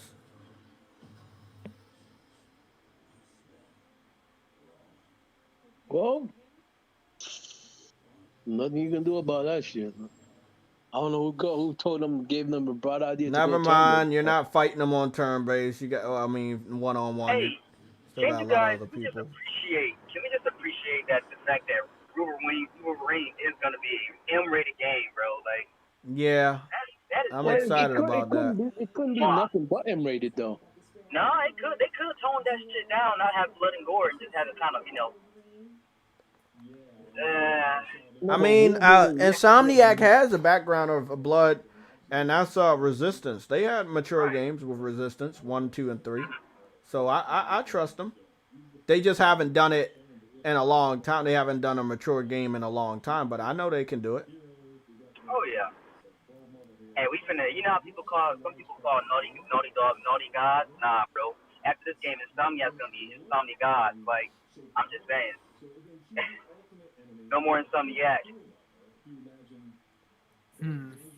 Hold on. Their name is actually pretty damn. It correlates with how they work. Yeah, they said that themselves. No, they said that themselves. They do not sleep. They just work. Yeah, them niggas don't sleep, man. It's crazy, bro. They explained. They said they don't sleep. They just work. I like what they're doing here. I like that you can interact with the environment in a turn-based style. But what I will say is I still don't think everybody will support this game the way that the devs want them to support it. I don't know if the gaming community is ready to dive headfirst into a turn-based strategy game, no matter how pretty it looks. Oh no, that's a fact. Like, that's not something. Those type of games aren't just something you can get into. You know what I'm saying? Like, if you didn't grow up playing that type of shit on no level, like, it's a good chance you will not. It won't catch on with you. So, like I said, I like that you get to interact with the environment, but I'd rather just have the game be freeform.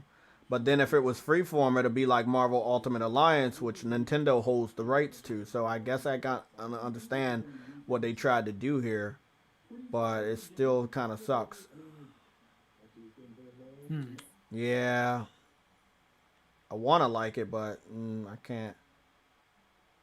What the hell is this? Star Wars Hunters official cinematic trailer. Is that a new game? I don't think so. I think that's a series or a movie. Oh, it's a series.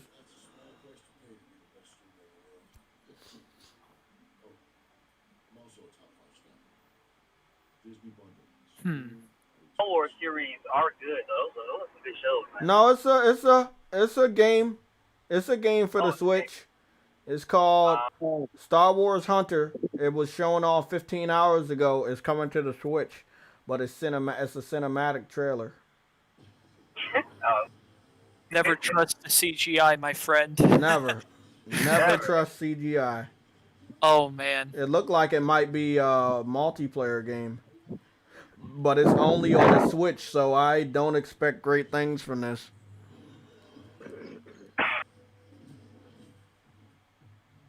It looks like some sort of Star Wars Battle Royale game. Now here we go, Battle Royale. Oh god. Yeah, I'm getting some vibes of some like a No. Star Wars Battle Royale. Not another battle royale. Oh, no. Oh. You can turn any IP into a Battle Royale, and it'll still be a good chance it'll be kind of trash. Like that gaming model is just ill, bruh. Then Fortnite, again, man, The Fortnite. games are always clunky and shit, bro. They never like really take time to really polish them out and shit. Plus, if the Fortnite. game's a service, It do look like Fortnite. It do Oh, look like God. Fortnite though. It has Fortnite's like art style. then again, I will be as agnostic as I can, and I will say different strokes for different folks, I suppose. oh yeah. I want to yeah. know more about this because you know I love Star Wars, and if I can chop people up with my lightsaber instead of shooting them in a battle royale game, I might be interested. Now But I gotta admit, yeah, that does sound kind of interesting though. Honestly, if I got people to play with, that would sound kind of no Battle Royale. You're on your own though. So Never it's mind. coming out. It's coming Not out all the time. 2022. You can pre-register today to unlock exclusive in-game content.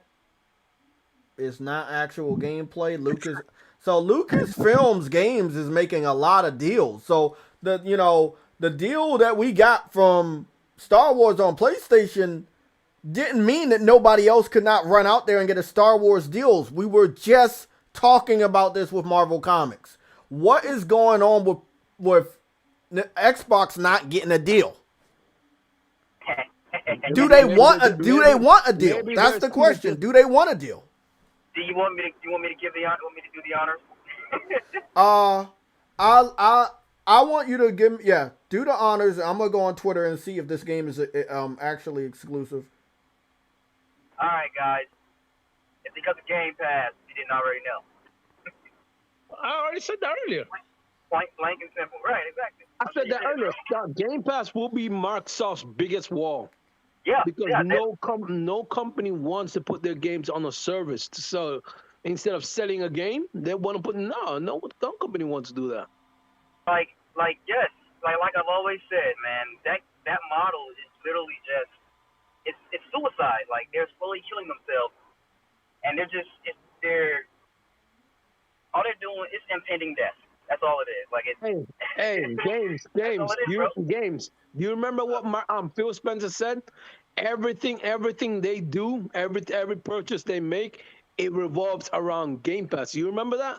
Yeah, Yep. he did say that. Yeah. So this information came out yesterday, but it must have went under the radar because it's not big compared to the other Star Wars news that we got.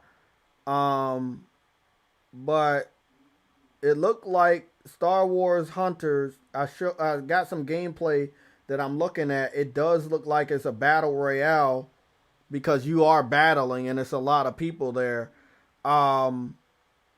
It does give me Fortnite vibes. It's third person. It looks like it was at the Apple event on the cell phone and tablets. And because of that, it looks like it got its exclusivity for the Switch because it was already on mobiles.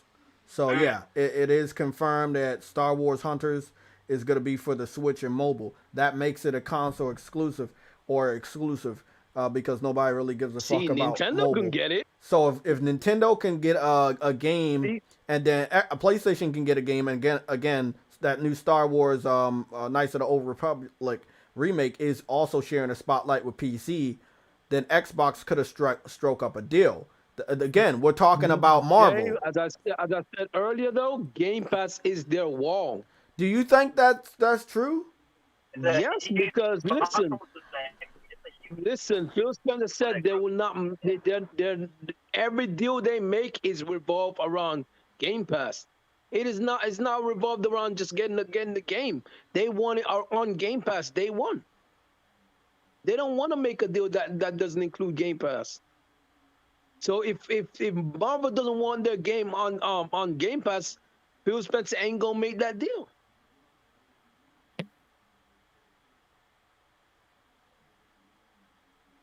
Yeah, and no other publishers probably aren't gonna really want to be bought by Microsoft, and they'll probably decline that shit. Thank you, Civil House. They'd rather go to PlayStation themselves and try to make up a deal.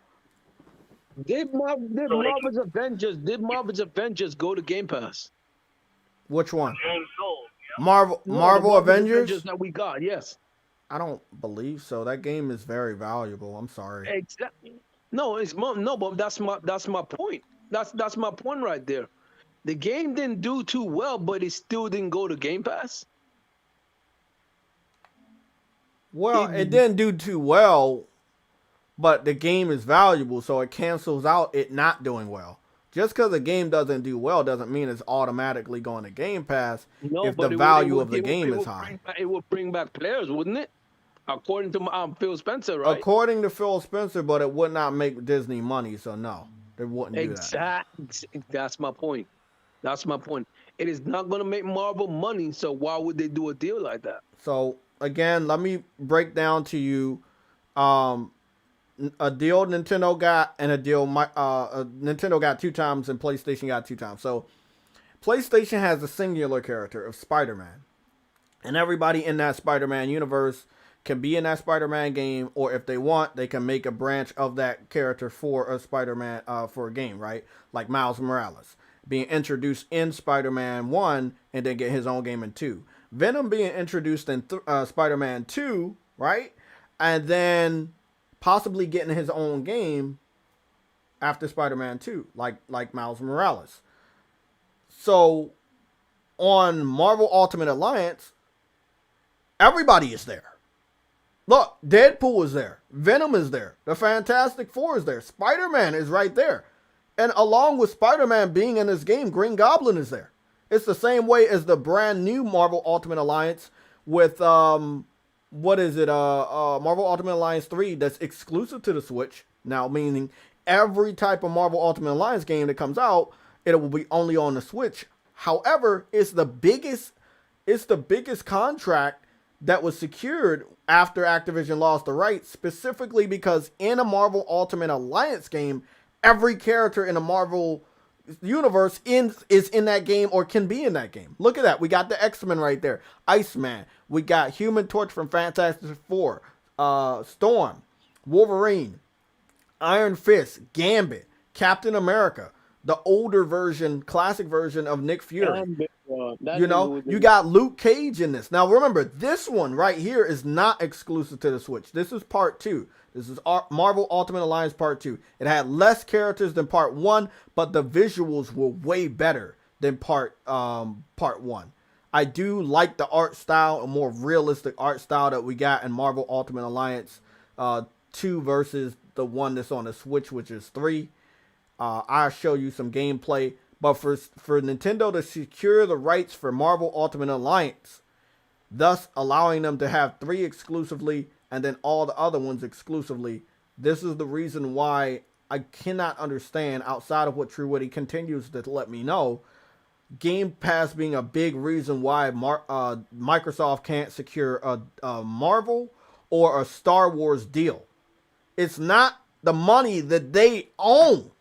It's the money that Disney makes off of the game. And if Disney can't make money off of the game being on Xbox, it doesn't matter how much money Microsoft has.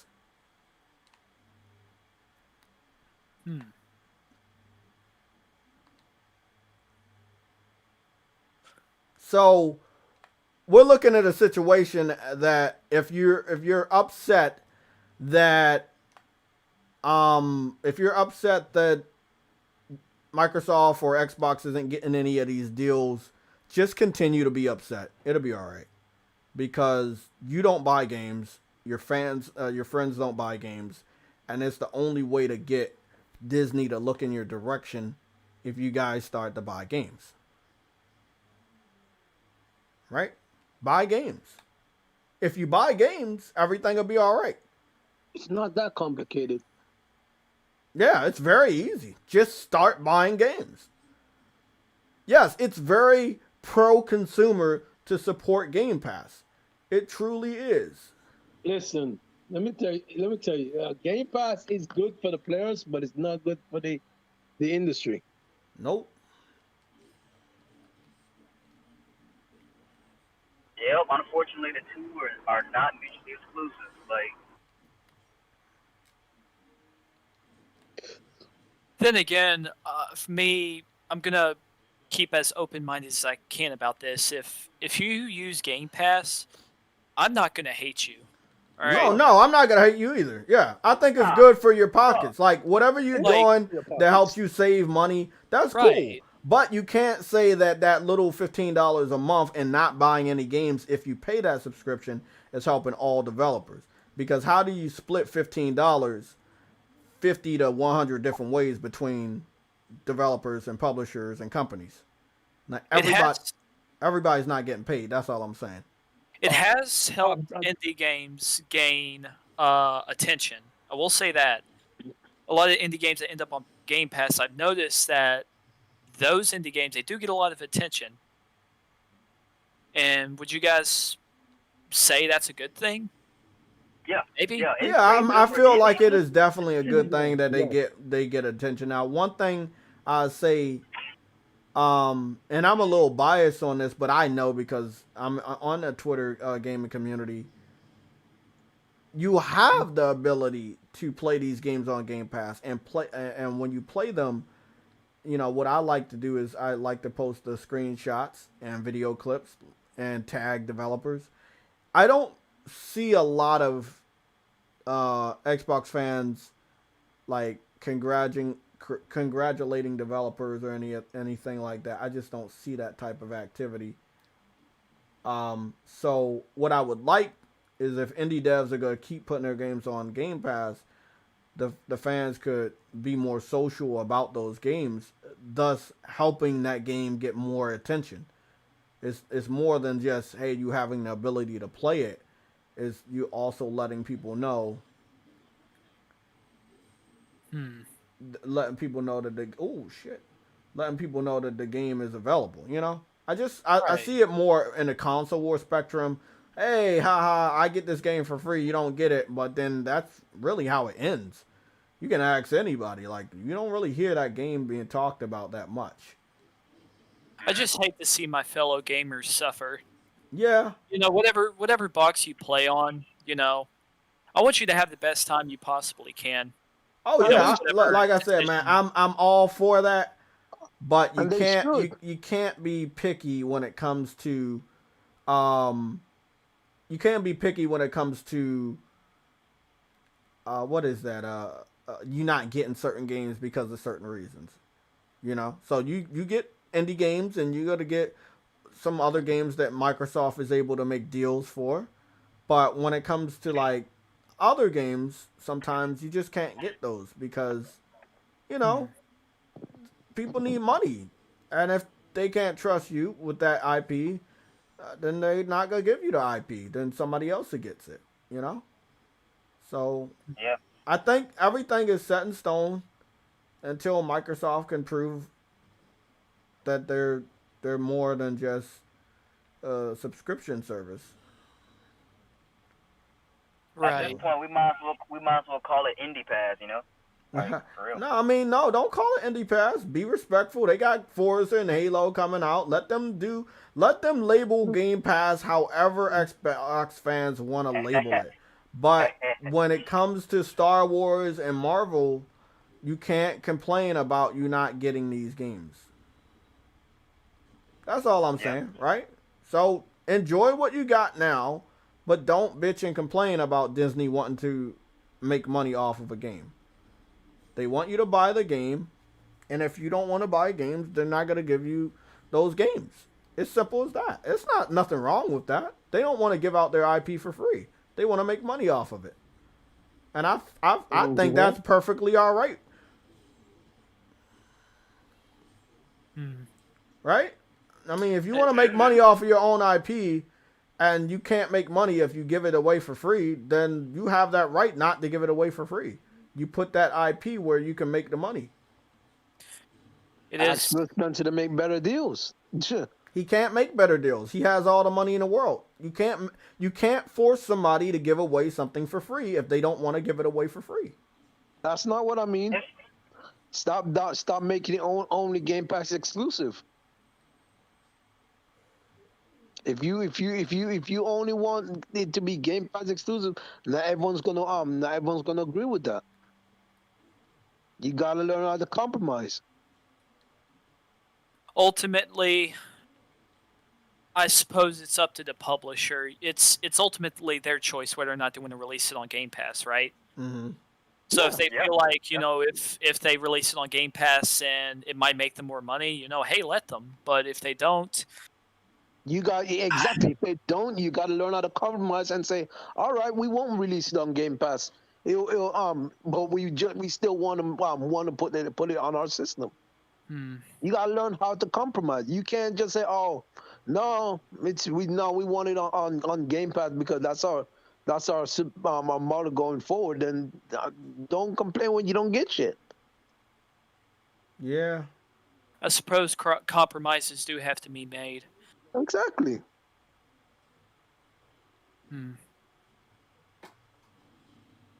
Oh yeah, that's right. I could swing on a web with Spider-Man. Yeah, on Marvel Ultimate Alliance, like certain characters can fly and use other traversal methods. And with Spider-Man, I can just web swing. It's really again, I'm just showing you guys this, but I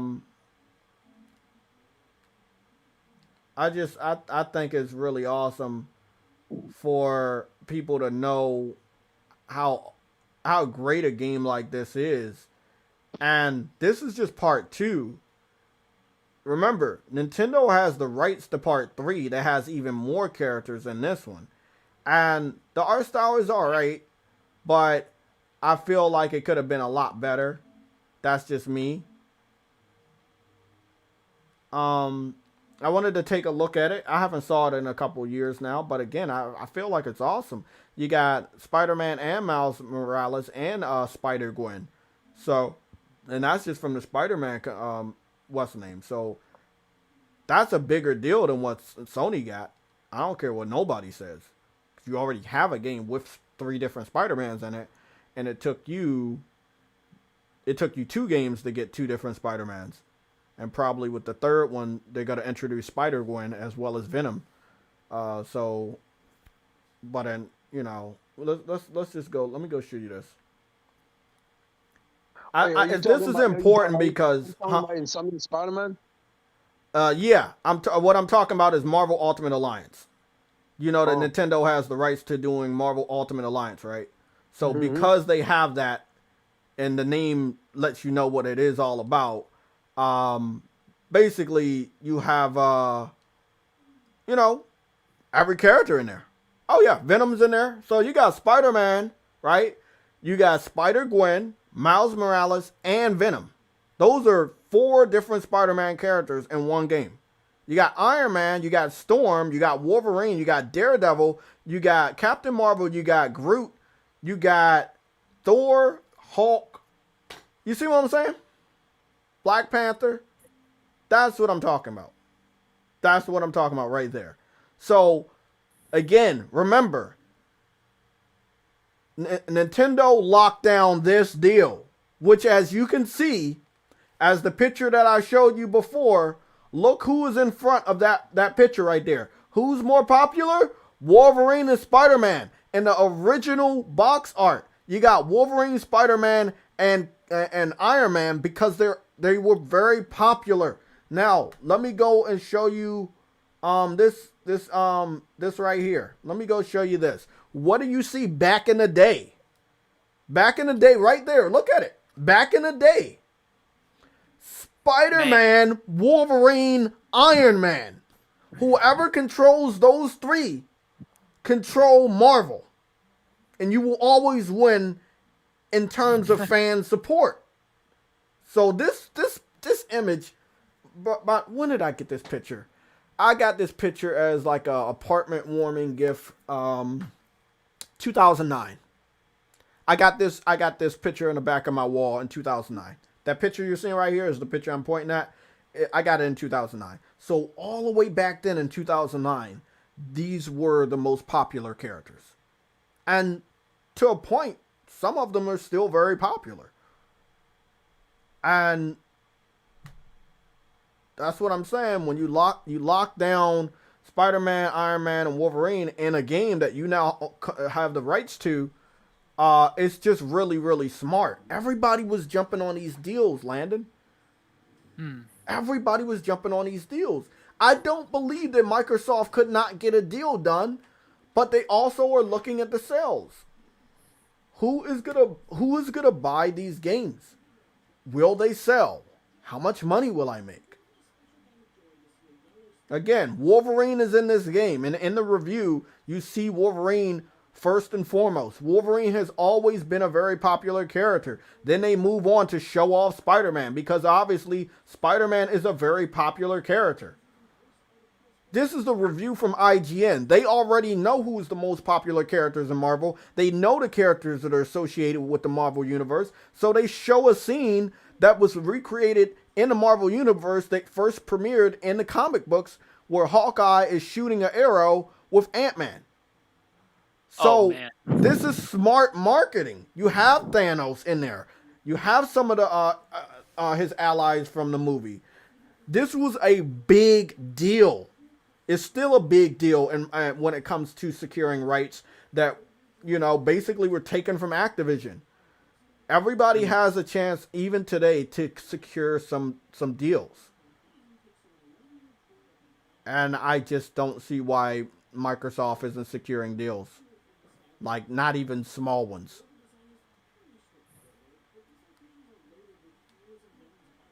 They have a lot of villains in here. Look at that. These are some major IPs to work with. Exactly. Look, I want y'all to look at this image right here. So you got the new Nick Fury, right? You got Drax from Guardians of the Galaxy, Groot, and Rocket. Then you got Hulk in there. You got Star-Lord. You got Black... What? You got Scarlet... What is it? The Scarlet Witch. You got Falcon. You got Captain Marvel. You got Black Widow. Wolverine is there, even though we know they weren't using any X-Men, but in Marvel Ultimate Alliance, it's based off of the comic books, so you get everybody in there. So we're looking at that situation where you have that Wolverine, you have Gamora from Guardians of the Galaxy, Captain America, Thor, and Iron Man are together as the Trinity. This was really, really smart for Nintendo to secure. It's still one of the best deals that came out of the IP abandonment from Activision, or basically the stripping of that IP. You have a shitload of X-Men in this game. Cyclops is in here. Again, we haven't saw Cyclops in a video game since Marvel vs. Capcom 2. Nintendo now has the rights to do an X-Men story within Marvel Ultimate Alliance. This is a big deal. Again, please tell me, does money really mean anything? Money don't mean shit. You can have all the money in the world and not get the best deals. That is true. Nintendo don't have more money than Microsoft. Sony doesn't have more money than Microsoft, but they're making these deals. They're getting these games for their fans. Sometimes you have to look past the ability to intimidation of your wealth to look at what you can possibly do with the money that you have and the connections that you have. The connections that you have might be worth more than the money that you have. And I think Sony looks at it that way. And Nintendo also looked at it that way. The Japanese are different. They got Nightcrawler in here. Look at that. They got Miss Marvel in here. They got Miles Morales and Spider-Gwen. So they got younger Avengers in there. This is secured by Nintendo. Nintendo was able to secure this. This is the best deal. I love Spider-Man. I love Insomniac. I love PlayStation. But facts are facts. This is the best deal. No. This actually does look dope. Now, it might not have sold well, but just remember, Nintendo has the IPs to this. They can always do whatever they want.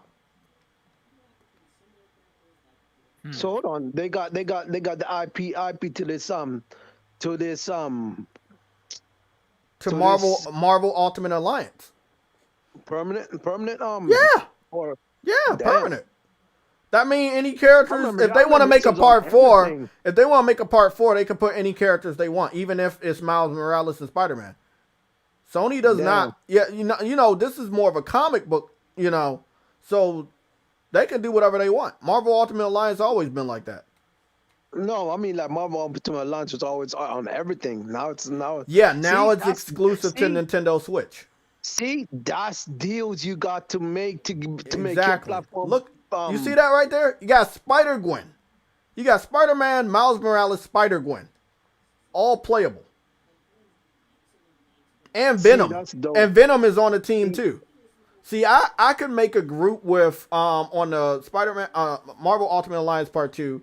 I could have Venom, Carnage, Spider-Man, and Green Goblin are on Part 2 of Marvel Ultimate Alliance. So you could form a Spider-Man group with those guys. But on this one, it's more heroes than villains.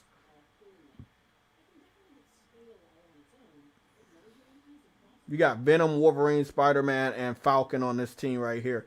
So again, it's a 4-player co-op game, or you could just play single player and have the computer help you out. Again, really, really nice deal you got going on here. It fits for Nintendo. I really wish they would not have gotten this deal and it was multi-platform, but who the hell were you going to get at short notice to continue this game? You see what I'm saying?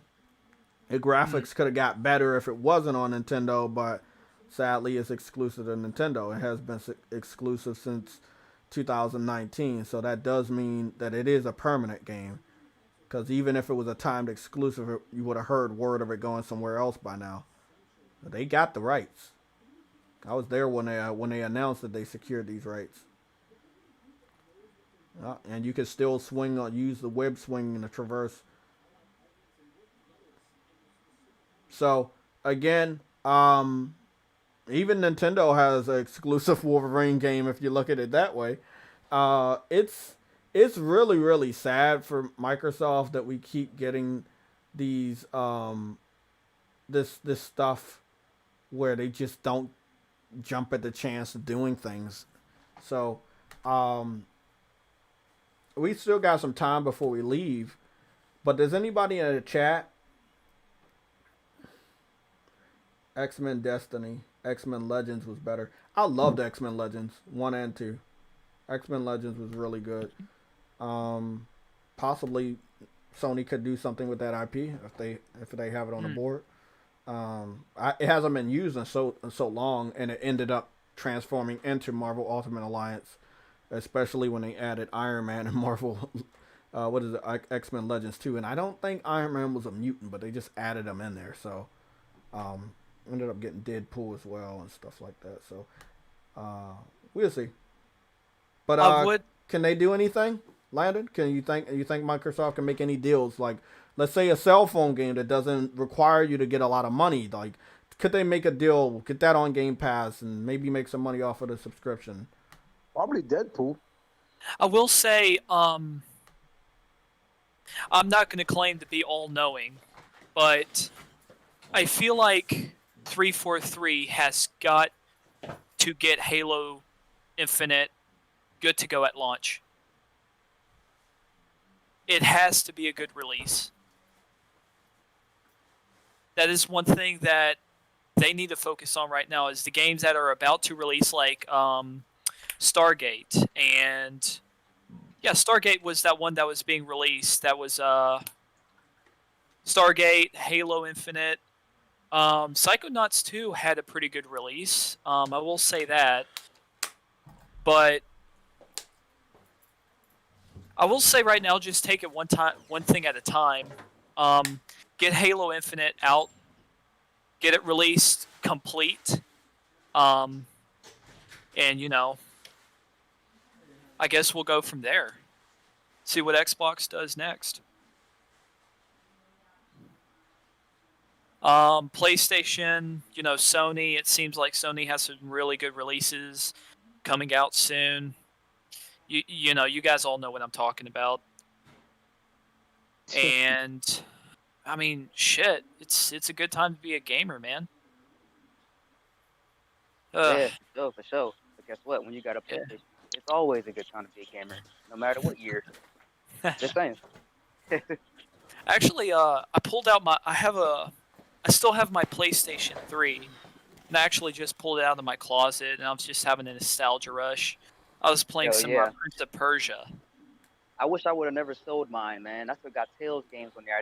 There's 2 Tales games. No, 1 Tales game on there I didn't finish. What game? What system are you talking about? PS3. Oh, yeah. I had to buy. You already know I had to buy that shit back. I had to buy that. I had a lot of games I purchased, and it was a good decision to pick that up. It was. Hold on, Jay. Can I ask you something? Mm-hmm.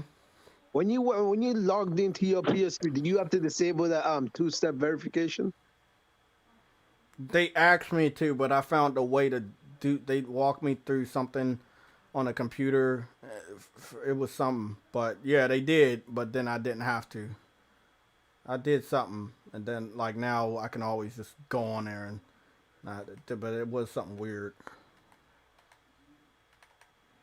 Okay, let me see. Yeah, I thought I'm a no. Yeah. I don't know. That's probably Phil Spencer trying to stop you Yeah, guys. that's probably Phil Spencer trying to fuck with you. I'm just also reiterating on the hardware of these current gen consoles. I will say Lisa Sue has done some black magic. I'm not gonna lie. Oh, okay. Oh yeah. Yeah, she has done some black magic, bro, and she needs to keep doing it.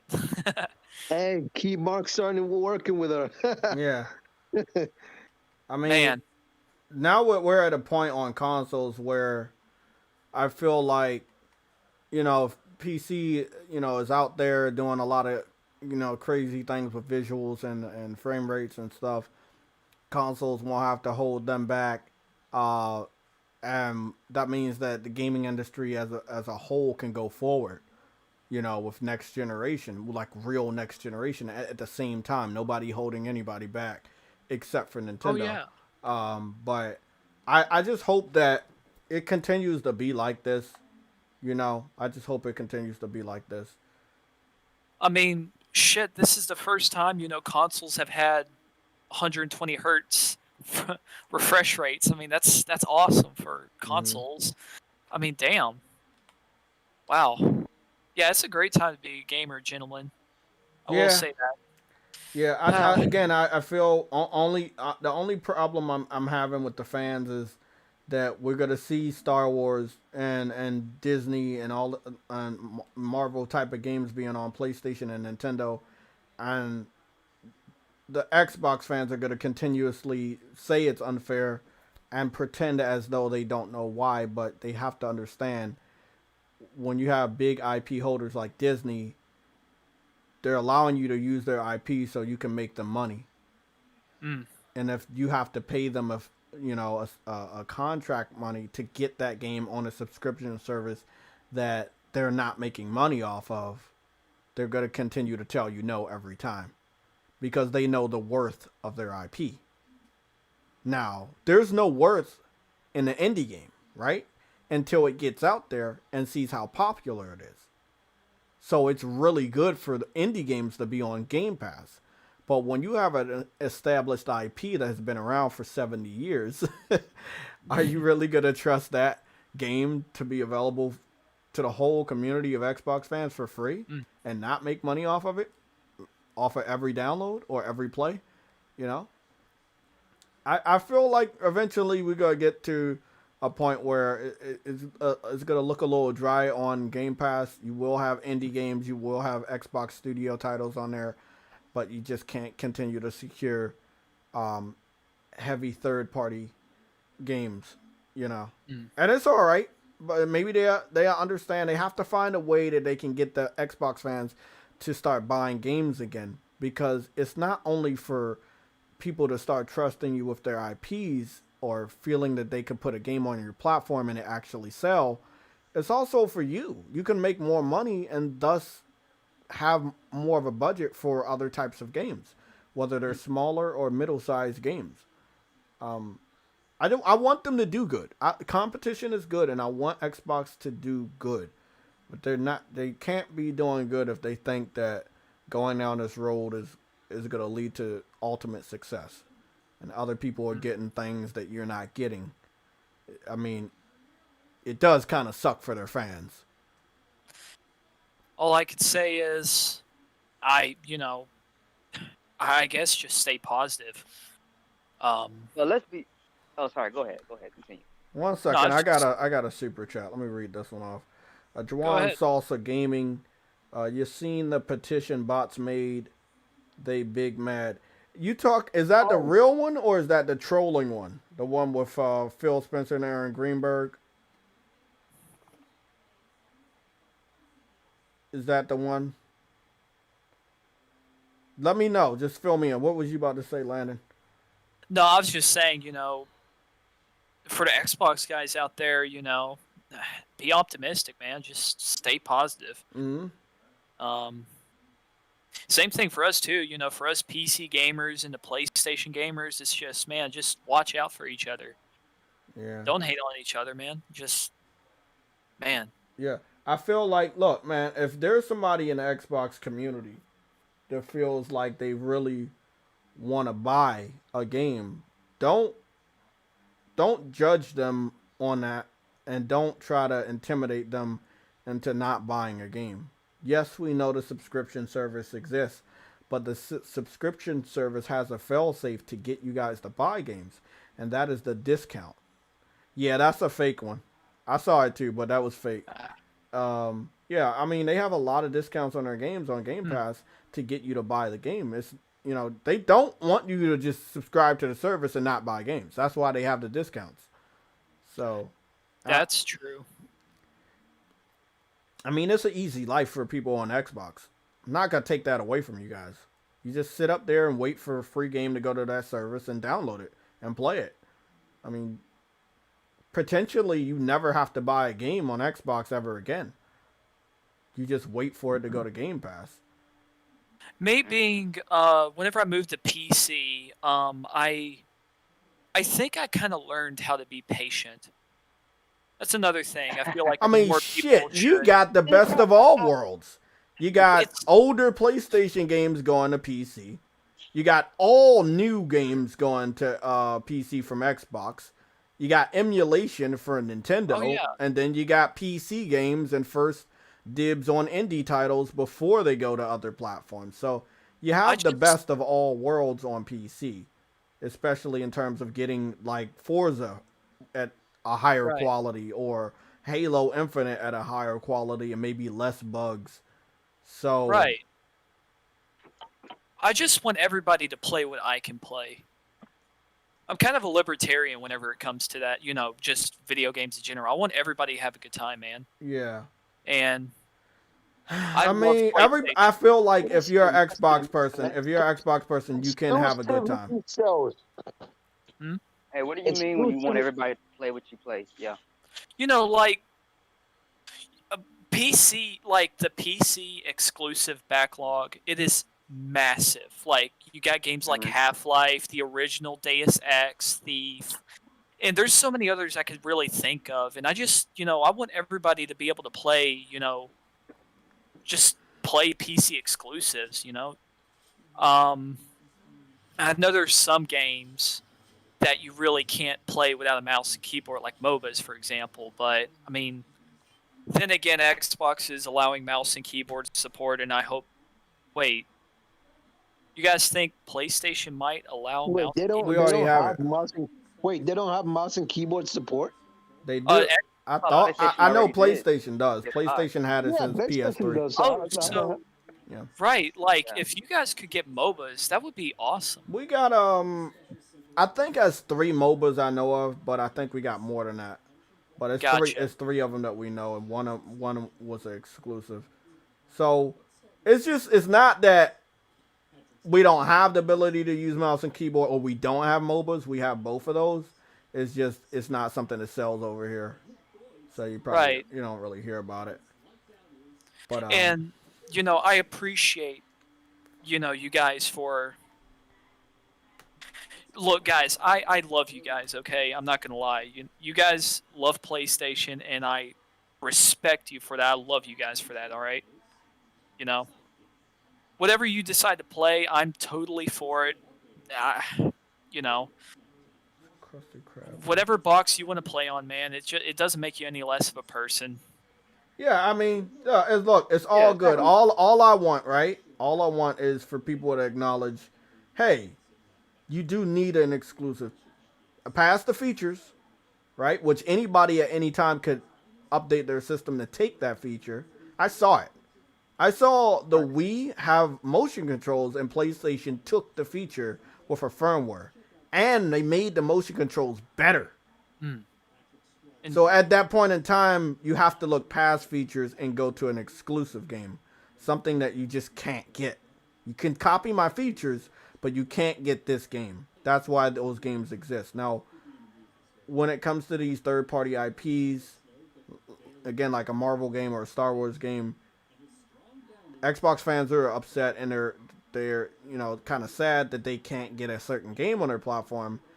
But it is just what has been happening recently. These companies, and then I'm not talking about Sony. I'm not talking about Microsoft or Nintendo. I'm talking about the IP holders.